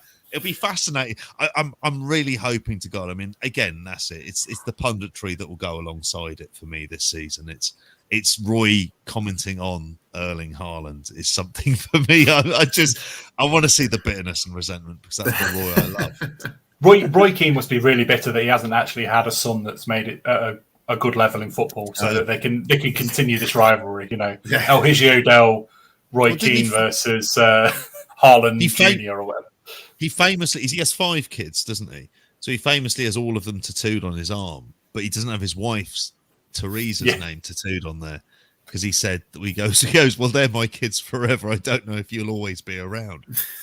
Which is, I mean, that's probably as sensual and romantic as Roy Keane ever gets. Really. Let's face it. That's pillow talk for Roy. Yeah. I want to see him in Big Dunk to do some TV punditry together. That's what we need this season. Just touching back on the Chelsea fixtures. So they've got Tottenham at home, Leeds away, Leicester at home, Southampton away, West Ham at home, and then Fulham away, which isn't a bad run for that. That's very nice. Get that Spurs game out of the way and then... Yeah, exactly. You could easily look at keeping him. And then it's Liverpool week 8. So if you wildcarded after week 7, you could get rid of any Chelsea players sort of thing. Yeah. Well, I don't want to brag, lads, but I've thrown my team up on the screen. Just saying, crack the top million, in the 70s. Most pleased here, lads. It's all over. Let's end the season now. You've won. You can cancel the league. Still 30th in the GRAPPL League, though. That's the level of competition this year. It's tough, but happy to crack the top million. 73 points overall. Built off that. I mean, you lads have touched on most of the players so far. Built off the back of Haaland. It'll shock nobody, especially Matty, to know never seen him kick a ball before he joined the Premier League. So me going with Arnold, it'll be pain to Matty's ears. That, but Matty's bald head looking down on the camera, shaking his head into his. I wasn't going to go with him as well. I was convinced. I was like, he's going to be. I didn't think he'd necessarily be Timo Werner, but it was like, you never know.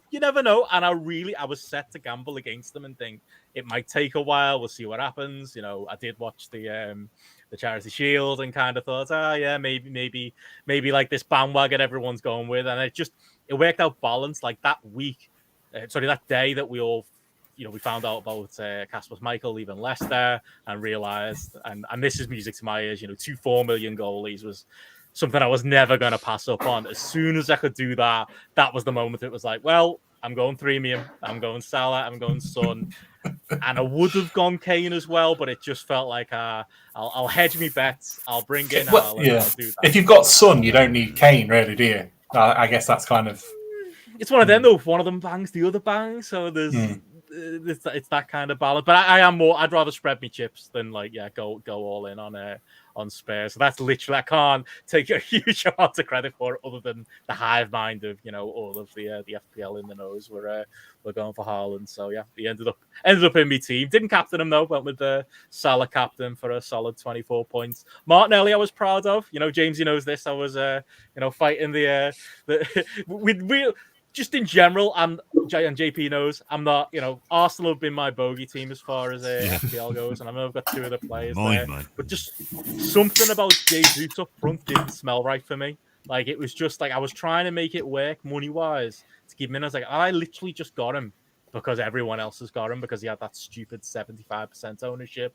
I started to think, really, can I not get Martinelli for a couple of million cheaper, and that'll cover me for Arsenal? Bit of a gamble, but it paid off. I guess we'll see in the weeks coming, as Andy said earlier. Eye test wise, Jesus did look good in that game. But yeah, other than that, the disappointed in the double Liverpool defence going badly, but I'm sure over the season Trent and Robbo are gonna come for good for me. If they don't, there's money there, especially with potentially Robbo for me to strip away.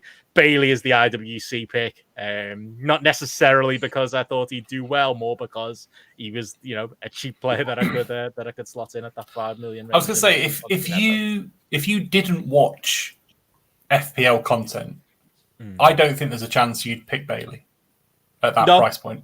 No. I don't think there's a chance that you'd go, you know what, I think Aston Villa's fourth midfielder is the person. Like, Ramsey was the guy last year at Aston Villa. In the same position, same price point sort of thing. And everyone's suddenly gone, oh, it's Bailey. And he's just like, it might be Bailey time, but I don't know. I just think it. I think go on. I think because he scored like 3 or 4 goals in pre-season, it always clouds people's judgment. Like, oh, he looks a player on fire, and he's going to go into the Premier League season like that. But I think similar like price as Bailey's Dewsbury, all who Chris had in up until the end of last week, up until the deadline, and he scored. I think he's definitely one who's. If you like your cheap prices, he's probably the one. He's like, they're 5.5, aren't they? So it's not budget, but yeah, I think there was a lot of people at that level that I thought were better than doing right. Like, I'd say I preferred Podence over Neto and Dewsbury Hall sort of thing, and they both return that. I mean, that'll be their one return for this month probably. But both of them coming in on the same day was kind of a big, like, oh yeah, look at that, look who scored. And then I was Dewsbury Hall got Jorginho as well. Just like, Dewsbury Hall was a long shot. Is he going to do that every week? It's like I had him tail end of last season. I like him. He was good. Price. Good at the tail end of last year. I thought he was the one consistent in that Leicester team when they were playing Europe and the Premier League, and they were playing like 3 times a week. He played every game. Like he's the guy that runs that engine at Leicester now. So. I think he's the guy to really look out for there. But just especially if they lose James Maddison, and I don't. Well, I think it's a different make sort of better role. I think that'd make it. He's not the Maddison type. No, I think he'd go further up the pitch if they lost Maddison, which can only make him better. But I don't see Maddison leaving now because Chowdhury, who's probably the backup to Maddison's just gone to Watford. Yeah. On That's loan. Right, yeah. So I don't see them selling Maddison at this point because they wouldn't have anybody in that position to really back it up. Well, I'm going to go into it. Sorry, man, we kind of quite over everything. It's all right. If Gareth was here, he'd be giving me loads of grief for Bailey, so I expected that. I will say, it's Chad Gable, mate. Just bring up a wrestling reference. I mean, he's a great IWC pick, modern age, but he's not doing it on the big stage ultimately. I will say in my defense, it wasn't just that it was the cool kids pick. It was that the cool kids were giving me stats that made them sound like the good pick. And that's why I went with him. It still didn't work, but, I've got a whole website right here that tells me he's really good. Yeah. Oh, don't get Are you going to stick with him, Beto? No, he's going. Like not this week. I'm gonna roll the transfer. Well, they got us this week. They got Everton, so he's like going. every chance he bangs. So I'm gonna wait. I'm gonna see what happens. But yeah, I think that's most likely when we get into transfer plans now. I think Bailey is someone I'll be looking to either upgrade or see. He's kind of a placeholder for who is the 5 million midfielder who all of a sudden appeals as an option for the next 4 or 5 game weeks. So it's usually tied. Do you not think that you have it there with Andreas already though? Potentially, yeah. And it could be a bench. Could you alternate them according to fixtures, kind of? Yeah, that's part of the thinking. Andreas was kind of like a hail. To be honest, that's the story of my bench. Like Archer and Taylor was just there's 4.5 players that potentially might start. Neither did.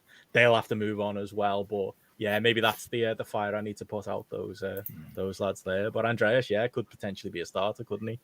So it gives me room to move. But yeah, I think going forward and looking at like transfer plans and stuff, and obviously Andy's on the wild card, so everyone's out. But I know a couple of you lads have mentioned already making moves. Anybody got any interesting plans coming up for next week? I'm rolling. I'm going to see, like say, Bailey against Everton. I can't. I've got to give him one last try, so I won't be making a change there. But I'll be coming with 2 transfers game week 3. Anybody umming and ahhing over anything? Any potential point hits even coming for those who've already mixed switch Kane to Haaland? too early to make points hit, surely. Yeah. No, I think you really need to limit your points hits to. I mean, I wouldn't want to go over 5 points hits a season. I think that's where I kind of ended up last year. I don't think it's worth chasing it a lot of the time. I think last season was an exception because of all the doubles. It was so that's such a mess with COVID. I took loads of -4s in those double game weeks, and a lot of them paid off because you had players playing twice. So it was like a normal transfer to take a -4. You know, but when people were chasing Dennis and he got a sent off and then a blank or that sort of thing, it's just like I think that's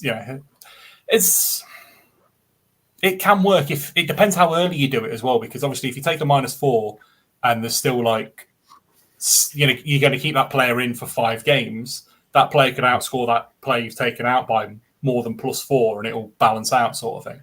But if you're just going to take a -4 to get a player in and then you're going to take him out 2 weeks later, there's no point of taking that -4 because you're never going to have the time to bring those points back from the transfer sort of thing. If that makes sense. Do you think with I'm thinking this, with Ireland, do you think quite a few people will do the triple captain this weekend, or maybe leave it for? How late can you use your triple captain? Do you just get one? You only get one all season, so you might as well wait until a double game week. Because I was thinking either this one or people use it for the Notts Forest game at the end of August. No, you wait until after the turn of the year, and then when you've still got teams like City, Chelsea in Champions League, that sort of thing, that's when their fixtures will get congested and they'll play 2 in a week, and then that's probably going to be your best point to doing that. So there's no point using that until I'd have thought the 3rd or 4th quarter of the season sort of thing. Yeah, there's always a double by the time they get to the quarterfinals of the FA Cup. Yeah, there's always a blank game week that weekend because there's usually kind of 7 or 8 Premier League teams playing in the Cup. And then there's a double game week the following week because they all play on the Wednesday afterwards. It's usually game week 35 or 6, I think. Yeah. You could get, if you did a triple captain this week, Haaland scores 5 against Bournemouth. That's going to outdo anything he could possibly do in a double game week, most likely. But you're rolling the dice and, you're hoping on one specific thing coming out as opposed to all the other options that could happen. And you end up getting burnt as well. I did that last season with who were it now? Ivan Toney. I did triple captain. And no, he was against Watford or something like that. He was against someone bad, and I thought, he's certain to score a few here. Couldn't hit a cow's ass with a banjo, the lad. Sorry, Jake, go for it. I was going to say on the Haaland talk that the interesting thing with him is knowing the way that City are. Unless he's scoring and I think the assumption is, against a Forest or a Bournemouth, he could score 5 or 6 if he plays the 90 minutes. And I just don't think he will. Because I think if he scored 3 goals and he kills off the game for them, they're going to take him off. There's going to be City are going to be thinking this is a long-term investment. We want him there for the big rounds of the Champions League. That's where it gets interesting on the double game weeks about whether or not you captain him. That's the problem. And, is he going to do one game anyway? Yeah, because there is going to be that kind of rotation, probably when the period of acclimatization comes in for Alvarez as well, that you've got that. You've got to think with this game. But then you've got the 5 substitutes in order to kind of even it out for the times that he is going to be kind of thrown off and the potential for him to come off the bench. I remember that one game week last year where Salah was on the bench and people were livid, and then he came off it and he scored a goal and an assist in the last 10, 15 minutes. And it was just I'd say with this Haaland one, in regards to Haaland with this City game specifically, it's his home debut, so he's going to start. He'll play 70 minutes and then they'll bring him off so he can get the ovation coming off. Then they'll probably bring Alvarez on and he'll get the ovation for coming on his home debut sort of thing. You kind of feel like those are the things that they'll probably kind of have in their mind if the game's going to plan. If they're 3-0 up and it doesn't matter if Haaland scored or not, they'll bring him off after 70 minutes. So, they can get the shots and everything of him like coming off and like all that sort of stuff. Do you not think he looks like a Targaryen Game of Thrones with the he does. long back hair now? I think he's got a good Game of Thrones crossover. Why haven't we got time with Warner Brothers Discovery to say this? I'll just say it erroneously. Of course, this FPL show is sponsored by House of the Dragon. No evidence of that whatsoever. And if you want to sign up to FPL Scout, just They're not coming after us, mate. You're not doing any Manscaped ads? I don't know. That'll come, mate. A few weeks. But yeah, I think he's a definite for a starter, and I think he'll probably bag a few, won't he, against Bournemouth? You'd think. Bournemouth I did don't look have good. any major plans for this week, Benno, but one of the things, my biggest takeaway from the whole weekend was the hot property in the game in a few weeks is going to be Spurs wing-backs. Because no matter who plays, but not even Perisic, like look at Sessegnon and Emerson Royal is not a good attacker, but the way they play puts those two wing-backs so far up the pitch. They're basically extra wingers, so... I did call that pairing as well last week. Yeah. When we were talking about them, I was like, it would be Sessegnon and Royale that will start, even though everybody wants it to be Doherty and Harris. And that'll be the problem. And it'll become an even bigger problem when Spurs go into the Champions League. Because the one thing about Conte's teams are that they cannot handle playing twice a week. Like, he won the league with Chelsea. But they weren't in Europe the year he won the league with Chelsea. Yeah. They finished 10th the season before, so they had no European games. He played the exact same team every single week, and they won the league easily. Following year, went into the Champions League, and it all fell apart. Yeah, now that's why he's bought so many backup players this summer, is to try and counteract that. But like, if they have a Premier League game on either weekend, and they have someone like they're playing Real Madrid on the Wednesday in the Champions League. Which wing back plays what game there? Like, it's going to be such a conundrum to try and pick them. So you're going to want them, but you're going to have no hope. It'll be just like trying to pick Man City players who's going to play every week. It's going to be really, really difficult. Yeah, your earliest issue that is going to be game week 5 when games are on Tuesday and Wednesday night. There's a midweek, and so then after 6, then the Champions League starts. I think this week is the only week there's no midweek games up until the World Cup. Basically, there's even next week there's Carabao Cup matches. So the potential Leicester are coming to Stockport. And the other issue is this, and we've got another 3 weeks of another 2 weeks of new signings, just over 2 weeks of new signings as well happening, and all of this. So any teams have a terrible start, you can see that kind of mad panic trolley dash happening towards the end of the season. So, I've seen Man City are either getting Guerrero from Dortmund or Kieran Trippier. So. That's the news coming out. Coming out tonight. So I was going to say about 20 minutes ago it popped up. They're looking at Trippier as a potential. Was it Fabrizio Romano, the bait? No, it was. Here we go. No, because then I go. Here we go. Every day it was like I just hear random transfer rumor. Who said that? Graham Bailey. It was. Who's the transfer correspondent for 90 Minutes Football. So, we'll see how that goes. Keep an eye on all that good. Yeah, when we get to the draft in a minute, I've got first pick in the draft, so I'm hoping somebody signs by tomorrow. That's my hope. Like somebody turns Messi,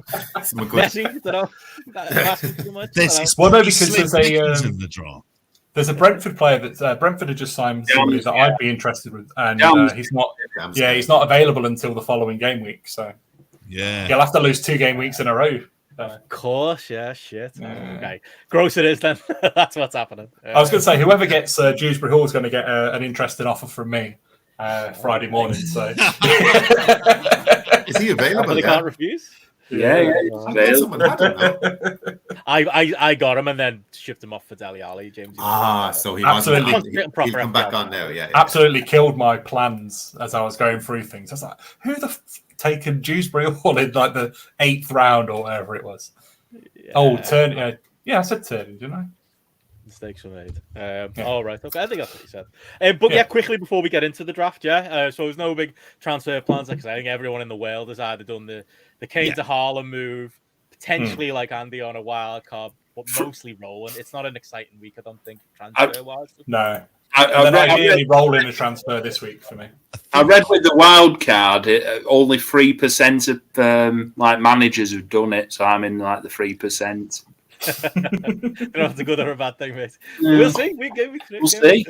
I would say I did a wild card in game week 2 years ago, and I finished 60k. So it's not. Oh, there you go. And that was wrong, like there's nothing wrong with admitting it, is there? Yeah, and it's less of a problem this year because of the fact that you get an extra one with the World Cup anyway. So if you were ever going to go early, this is the year to do it. You know. Yeah, totally. I think one of the things to keep an eye on for this week is, and it's going to sound really silly, but games like Southampton, Leeds, just to see who are the more goal-scoring threats of the Leeds side. Maybe. Well, I don't think Ward must be the obvious one, but I'm thinking certainly from a Leeds perspective, because you would always suggest that's a side that maybe has a few goals in them. I know they're not completely back to like Bielsa days. Harrison seems like the best option. Yeah, I guess. But Ward-Prowse is the most feast or famine player though. Like you know, it's it wouldn't be somebody I'd specifically get in expecting him to get points.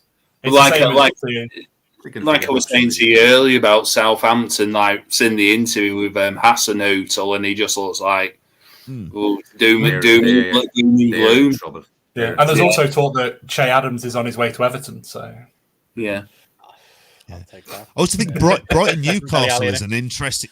Brighton Newcastle is interesting game to look at for those kind of like what are those?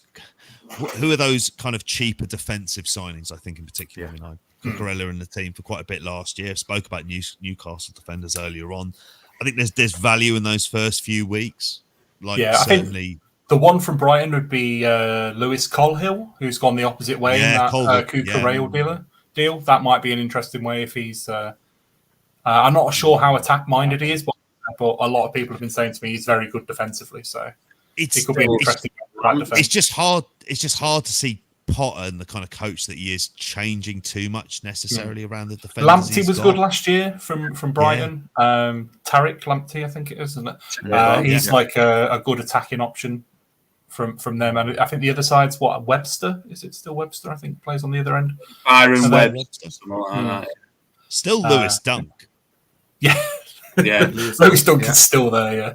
I think the interesting one from Brighton is now that Cucurella's gone, they actually play Trossard, who's a midfielder in the game, but they play him as a wing back. But he's a really high up wing, like he's basically playing almost as a left forward. He's so high up the pitch. There you go. So Lindsay's on your as well. Lindsay's saying the same thing. Yeah.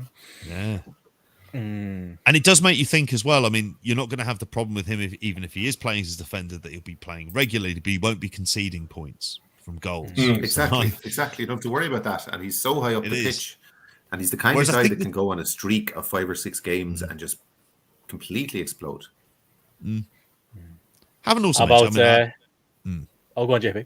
I was going to say if anyone goes to Saliba, the interesting thing is he going to be getting a run of games for Arsenal, and it's not a bad start of a run of games up there. And I don't know in terms of is he still 4.5 million?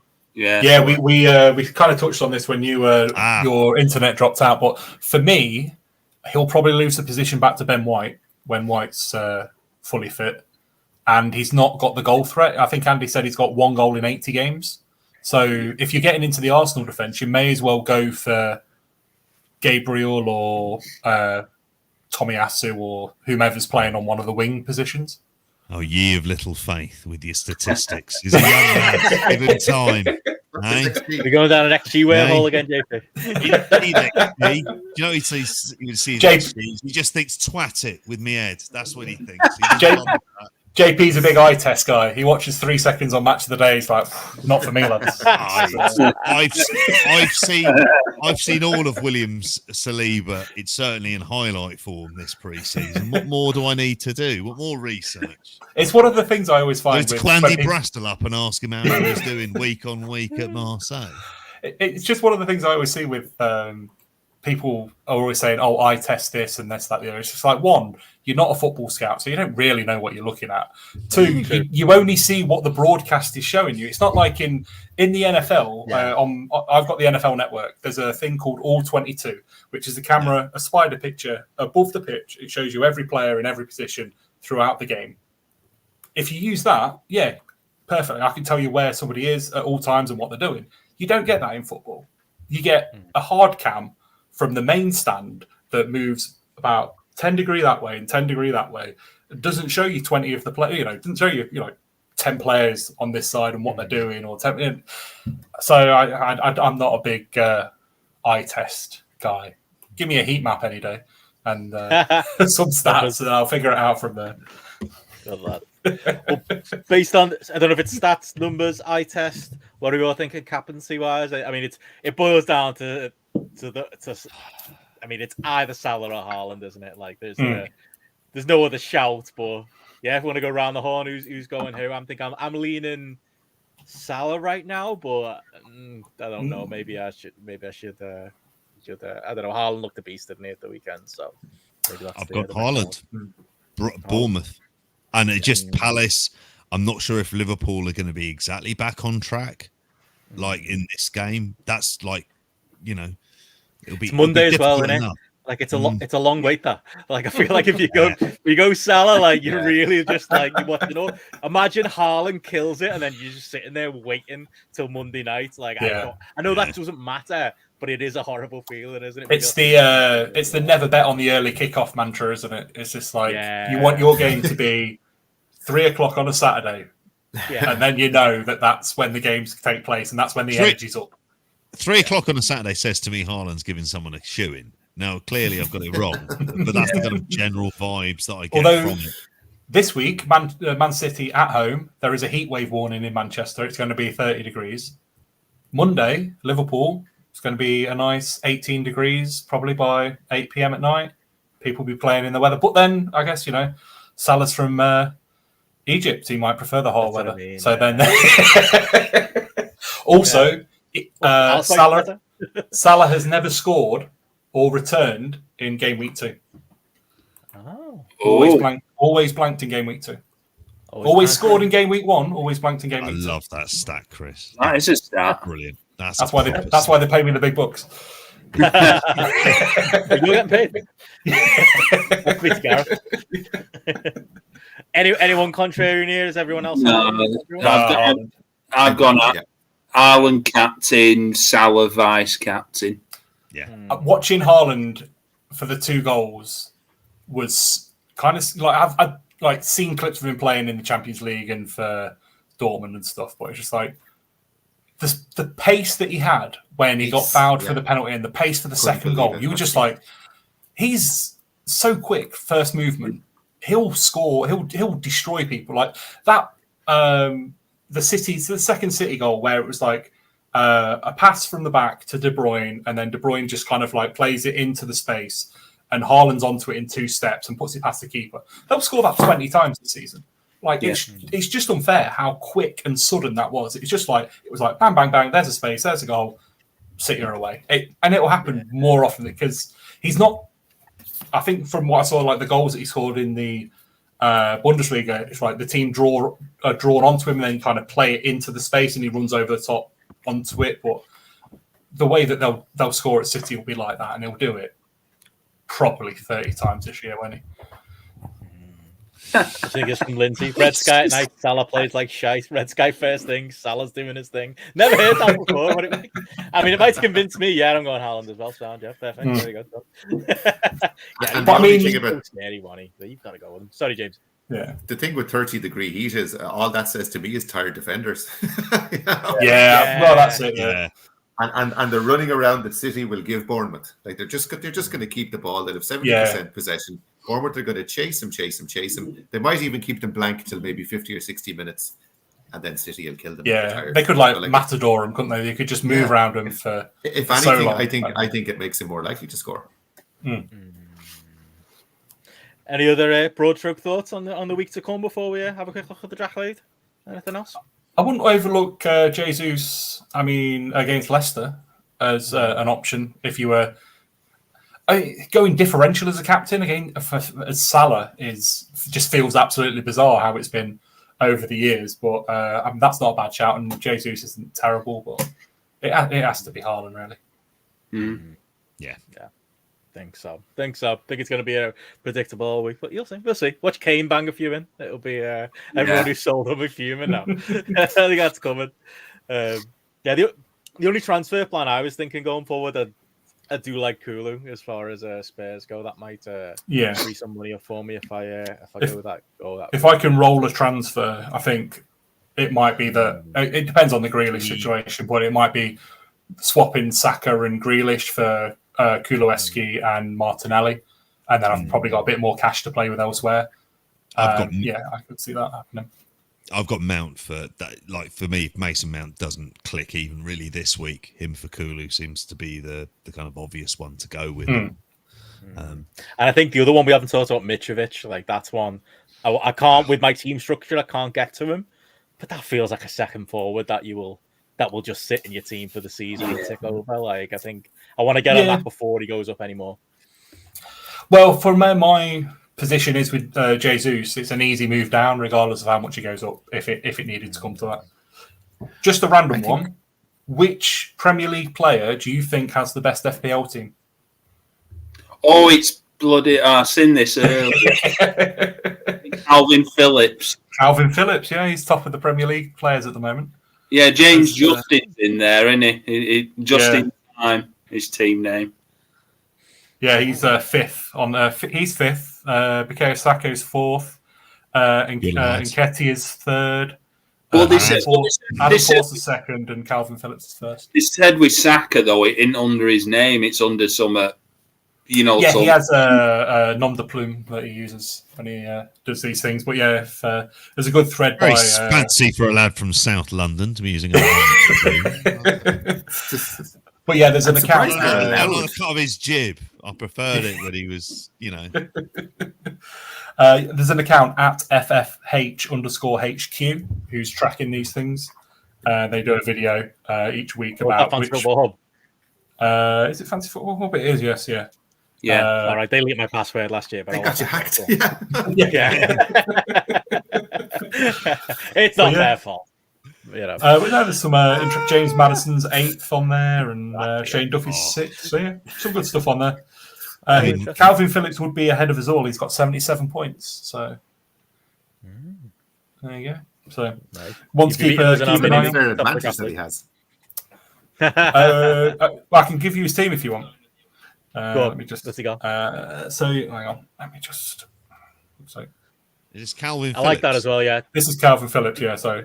His team is Martinez in goal, Luka Digne, Zinchenko, Ben White, and Target. Jack Grealish, Bailey, Son, Salah, Haaland, and Jesus. And then on the bench, he's got Ortega, who is Man City's reserve. So he's taking up a Man City slot with a reserve goalkeeper. That's weird. And Buemo, Andreas, and hang on, who's that last one? Hang on, the video moved a bit further on, but yeah, it's a fairly standard team. I was looking at David Seaman, like he'd done a team, and like it came up, and it was like literally like every FPL content creators team. Like, even David Seaman is watching like Let's Talk FPL and FPL Black Box and stuff. I was watching Sky Sports. He wakes up every morning and just hears da da da da. I was watching Sky Sports Soccer Saturday on Sky Sports News, and all the panelists have got a team. And Micah Richards is like the most template, and he was even going, yeah, well, Jeff, you don't get many points from your strikers. You got to have your win backs. You can't be playing, who did he say, Dan Burn or Fabian Schär or something. And he's like, Schär went on to score, didn't he, and have the clean sheet. But yeah, it's quite funny to see the panelists and the sports teams get involved with the FPL one. Don't they have their own show on Sky Sports now? Yeah, actually, with some of the slowly seeping in, to the main. But Sky Sports have their own fantasy thing. I think Benno was saying. Yeah, that's what I mean. But, it's quite popular. But they were doing the FPL one. They weren't doing their own one. Yeah, and even on Sky Sports News, on the ticker, the bar at the side, it comes up top midfielder points in FPL and This is I idea during the transfer idea that market when they were like, "Oh, on Footy Man, this guy's got 17 out of 20 passing," but they don't know who this guy is and stuff like that. And it's all brilliant. It is. I mean, they did experiment, obviously, with bringing in Football Manager ratings on Sky Sports News, but it appears to have just gone pure FPL for this, which is probably a safer bet as well. But the idea of us never accusing Paul Merson of being pure IWC is something that seems like stuff of madman's dreams, isn't it? Like Merson at the lowest points in his career was secretly getting in some All Japan tapes on the side. When it was on the coke, when it was all Coke and dog racing. Yeah, in the ones that Coke and the B30 still. Yeah. Well, did you have something then, Jamesy, before we have a quick look at the drafts? We'll try and keep it under 2 hours. We'll try not to go full GRAPPL. No, work away. Oh, good stuff. Well, we'll have a look at the draft league. We've got for the opening week's fixtures. I lost to GRAPPL Gareth. Rough week. I'm still gutted about. I still can't believe I mean, why did I think Dele Alli was going to do anything for Everton? He never does anything for Everton. That was a big mistake for me bringing him in last second. Yeah, Andy, you battered Connor, Matty, slight losing estimate to Jordan by the Timo Werner. That. Yeah, I don't like Jordan getting off to a good start. You get him going, he's a machine. And he was rough last year in the draft, so I'm hoping he steps it up this year. Eddie losing to Chris Elliott. JP, you lost to Chris there. I was surprised it was only 11 points. Lads didn't play in that one, but yeah. And Jamesy, you smashed Will Cooling, so solid start for you, mate. Oh yeah, I wouldn't say smashed. Now there was a point there where he had me worried because I was about 10 points ahead of him. But like I had 1 left to play, and he had about 6 left to play. But thankfully, I think some of his players, and let's look at his team there. Some of his players, he had Bernardo, and I was thinking, God, if Bernardo can get a lot of points, but sure, Bernardo didn't start, and then he had Ronaldo who didn't start. So yeah, it was okay in the end. Happy enough, solid start. It's like looking at the scores, we were all mostly, apart from Andy. Jesus, Andy put up a serious score. We were all around the kind of 30-40 point mark, which kind of indicates a lot of, and I think it's going to be a lot of close games this year with the way the point scoring looks. That's it. I mean, I'm rock bottom, and I didn't even think I did that badly. 28 points, I was all right with it. I could have, like Gareth, I have noted this. Just as my technical point. He of the people who won this week, he is bottom with 36. So more reason that I should have caught him. Mate, it's his birthday. So kicking him on. Get that app sorted, Gad. Get to work. That was a killer for me to lose to Gareth in week 1. But yeah, it is the benefit of getting first in the transactions list as far as bringing players in. So it is probably Pascal Gross time for me. It's pretty slim pickings in those in that free agent pool. I think having a 12-team league is definitely it's a challenge, but I think I wouldn't go less either. I think I like the balance that our teams have got. But you've got to think, Benno, that I was 11th pick. Wow. Yeah, so how lucky were I with this team? It's like the Arsenal spine, Zinchenko, Saka, and Martinelli. Bloody hell, I got lucky with that. Martinez and Rashford are due for getting booted out my team anyway. So, Joe Linton. Joel Linton, yeah. We all slagged him off, and look at him. Yeah, he got an assist him. Harrison, who's in my main team as well, obviously Dan Byrne.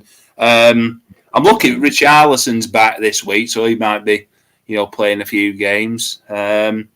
Yeah, it's generally just, I think Martinez I'm looking to get shut of, and maybe Rashford, but it just depends how everything falls with, the waivers and free agents and what have you. But he's gone wild with waivers. Yeah, no, I'll take that. I'll take that. 64 points. It's a good opening stuff. It just got to keep opening like Arsenal. Just continue. Great form. Anyone want to make an offer while we're on stream? Anyone got a transfer. It never happens, does it? In these like, I love No. I'll often pick up like free agents, but we don't get many like legitimate trades, do we? I'm much more of a work in the depth of the free agency pool. Yeah. So trades are difficult because it has to be position for position and that sort of stuff. So it kind of you can't makes offer it hard. 5 players for De Bruyne or something, can you? You can't be like, oh yeah, you can Yeah. have my entire defense if I can have KDB type. Yeah, and then you could pick people up off the wire or something. I think that might make it easier. But That's the thing. You're not getting rid of your name. Like me last season, I had Lukaku for a long time. You're just not getting rid of your name players just in case they. I picked him up at the end. He scored a couple of goals 1 week. That was On the old. Yeah. But it's. I think the issue is something a point bringing up on earlier on about it's where who are those players with the sort of cheap price points at Leeds, at Southampton, at Brentford, Fulham, who are going to be getting enough basically goals and assists. Yeah, those that slip through the cracks and that sort of thing. Yeah, it's getting in on there first of all because that's what happened last year, and then as soon as you've got them in the squad and they're playing on a weekly basis, then you're sometimes you have a great idea and then you're like, oh, nobody ever thought of this. And then you look at the people that have gone for the transactions and you're like, I was fourth for that. Everyone went for it. It could be an injury on September 1st, and all of a sudden there's a new first team regular at a reasonably big club, and they're going to have to make do with them until at the end of the World Cup. Yeah, well, let's see who's available. I'll gross as far as like the ranked players, Shaw, Kelly, Dewsbury, Old. Sessegnon, maybe. I think Sessegnon is good. Kiefer Moore. If you're looking for a striker, Kiefer Moore at Bournemouth. There's not many of them around. Or Wang for Wolves. Yeah, I was he's down as a midfielder as well. I'd also say Almiron. I know this is one of the things that's been tipped is that Almiron's going to have finally that good goal scoring year, but there's just something about the Newcastle.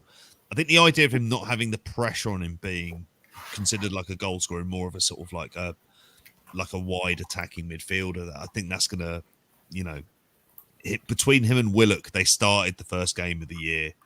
They won Newcastle. You can just see them being kind of happy with that. Just looking at the fixtures for coming up. So me and Jamesy, we're going to battle this week, mate. Looking forward to that. I need to bounce back after that week one. Will and JP, Christian against Eddie Roberts, Chris Elliott, Matty, Jordan versus Andy Ogden, and Connor versus Gareth there. So yeah, all to play for, lads. I think we all play each other 4 times. Don't we have the 12 teams? I like that as well. Feels like a bit more realistic. Like I like them. Yeah, I'll take that. Yeah, I've been in leagues before where you do like the the knockouts at the end of the year where it's like the top 4 then play off against each other. We haven't got that selected, but maybe we'll do that next year. Maybe that'll add an extra king to things. Marathon, not a sprint, lads. That's all I'm saying about these placements. Benno, there's another like draft league I'm in where it's just like done on points only, not just like head to head. Yeah, we could have done that. Yeah, I mean, because that's the thing last year, wasn't it? Like there were people with like massive points who just lost their individual matches week to week. And it is a bit random. That makes it a bit more interesting. Yeah. I do. I prefer this, I think, because every week in the close matches it'll come down to something silly like you'll have a player on the pitch and he'll get a yellow card in the last game of the weekend and it'll cost you like. And if you're watching your draft match closely, it can actually make it really entertaining. See, I'm looking at your team, James. You're thinking, is there anything tactically I can do? But there isn't really. I don't know if it's different. Is it different in NFL? He's got that big beast up front, hasn't he? That's what he has. Can you defend against the team you're playing against or attack them in any way with your selection? Or is it just as random as this? It's the same sort of thing. You kind of got to target specific games, I guess, for specific players and that sort of thing. I think it probably swings a bit more wildly in NFL because certain like schemes will work better against certain defenses as opposed to football being fairly, the swings are kind of smaller sort of thing. Like when a team blows out a team in NFL, it's usually by a monstrous score because there's a huge gap in quality and sort of thing. But the Premier League's at such a level now that you don't really get massive teams just being destroyed. I suppose Norwich maybe a little bit last year, but even still, it's not as bad as it is on this because the point scoring system in NFL is wildly different to FPL as well. But looking at my team, I'm pretty happy with that going into the game with Eddie. So we'll see. See what changes I think we make. My issue, I was going to say the issue I've got in my fantasy team is Diego Jota's injured until the end of August. So I'm kind of having to make do with Antonio and Nketiah up front, but I've just gone with a 5-man defence just for the time being, just because I think in draft, in many ways, like trying to go for those big kind of points, you just want that steady accumulation. Players who play and are just accumulating kind of like points on the reg. Yeah. I David De Gea and Sarr as my 2 keepers. Sarr is the starter. I'll just say that for the time being. My big issue with my team is like the guys that only have specific times that they'd score points all kind of scored first week. So like Eric Dyer scored a goal. He scores like 1 goal every year. Jorginho took a penalty first week and Podence scored. So they're not expecting any of them to get a return for the next. So I now need Bruno or Odegaard to have a return to make the team respectable in that sort of bit. And then I've got Jesus, who I'd expect to score, and Havertz, who might get one. And then Neto, who may or not be on the market if anybody's interested in a midfield IWC change for Mr. Dewberry. I'll pick up Dewberry Hall on the waiver wire and we'll talk then, mate. That's it. Mate, you're getting rid of Steve Williams in 1992 out of WCW. This is shocking. I think he's more like a Brad Armstrong, to be honest with you. He is. Yeah. We'll see how. I mean, I might keep him for this home game kicking out Fulham, Kawada. You're not going to make it. I'm going with Sarah. It's one or the other. Don't need both of you here. But yeah, we'll see. They've got Fulham at home this week, so then we'll see where it goes. I was going to say on that quick note, while we're looking at league tables, just a quick look at the overall GRAPPL league in FPL. Yeah, currently sitting top, Stephen Cavadino. Don't know. I know him. Do you? Yeah. Nice lads. Okay, there you go. David Lloyd, who I do know, is second, not the gym. Simon Gunn. I was going to say he's doing well for himself, David. That gym business is really kicked on. Oh, there's Raf number 6. I recognise him. Don Bell, Connor Beck, doing well as well. Where's your Pat Houlihan? Is that your brother or your son? Yeah. That's my brother. My brother and my son are doing better than me. Where is he? I'm not. Yeah, the son is the son had a good week as well. If you go down a little bit, I don't know if he's. Oh, there's Tommy. Yeah, there you go. Yeah, there I don't he think is. he's soothing him. Yeah, he did. He had to change it. The name last year was frankly offensive and ended up banned. Yeah, that family league. The family league between me, my brother, my sister, and my son is like, it's horrible. Like, I don't like this at all. I don't like the boy starting off at a good sign. Like, losing to the brother is one thing, but losing to the boy is just a different level of this. I can't be handling that. So I'm just going to stitch up his team at a moment's notice as soon as he leaves the room with his phone unlocked. He wants to play big boy games, then we're going to play big boy tactics. That's what we're going to do. You're as bad as those Hungarian hackers.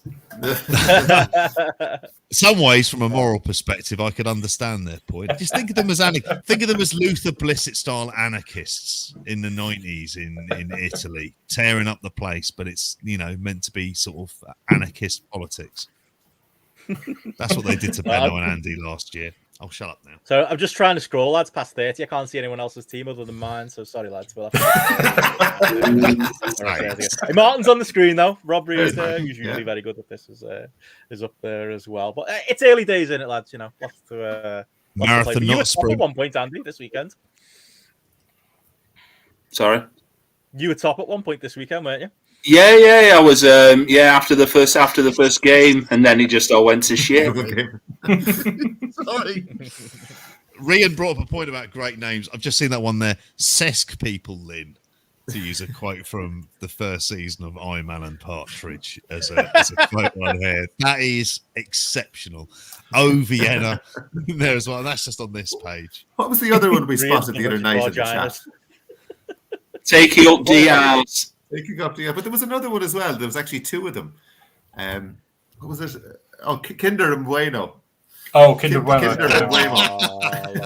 I've got to throw some love on Martial Law as well. With, was it Sammy Fat? Was that his name? The dude that was on that? That was a good TV show back in the day.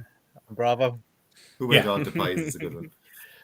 Carl. Yeah, I like Carl's name. As much as I hate to give Carl any credit. Yeah.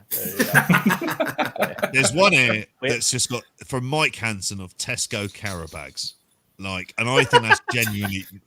That's excellent. Frankly, Mike, you need to be working on the space project. Mate. You're wasted doing this other stuff. If that's what your mind's coming up with in its sparest of spare time, is you're killing time at work on a Friday, then yeah. Oh yeah, the league code is there. Darren, it's just brilliant. Well, we still got the league code is still open if people want to join. Scrolling across the bottom and on the screen there, WWQ7LG, and we'll leave that open. People can join any time. But yeah, I think that's about it, lads. Unless anyone has any other FPL rated nonsense they wants to mention. Very professional setup, Benno. I feel like I'm on a proper FPL show with the scroll and ticker and everything like that. Very nice, very good. No Japanese names to read out, is there? Oh, you killed me there, JP. Honest to God, go back and listen to that. You'll die. Hope you got the right M1 victory card up. I didn't. No. It's the answer. Oh to that. dear. Oh dear. I'll save it for Matty on Monday. Therefore, we'll get Matty on this 1 week as well. We'll, like I say, we'll vary up, get some of the lads from the league on as well. But yeah, this was fun, lads. Do it again next week, do you reckon? Definitely. Certainly. Brilliant. Great crack. Great stuff. Good stuff. Anything else we need to say, JP, before we go? No. Other than bye. Download the FPL app. No. Old school. Stay on the website. No, nice one, everyone. Obviously, this was on Twitch, but we did dual stream it on YouTube. I'm basically going to have it on the YouTube until people start complaining that there's FPL content on the GRAPPL YouTube. But we'll keep that going. There'll probably be an audio version of this going out as well. So just say Lindsay can't have Zoomers cats, but I can have Dr. Oliver Skipman. Like that's perfectly acceptable. What was your one last year? Fred and Taribo West. That's just the name of I'm tempted to go back to it, to be honest with you. I was tempted at one point to Photoshop Taribo West's face onto Rosemary West's body in that famous photo of them two like that. I also tried to get Jim Smallman's face onto Fred West's body at one point as well. Another story for another podcast. If you're a football or FPL fan listening to this, you don't need to do Jim Smallman. He's just a cunt. Sports last arsehole. He's your mate. He's a sellout. There you go. Got that in. On brand, as always. But no, thank you everyone for tuning in. There'll be more of this coming from us each week. But yeah, other than that, thanks everyone. We'll catch you again next Thursday night. Bye. Cheers all. Adios.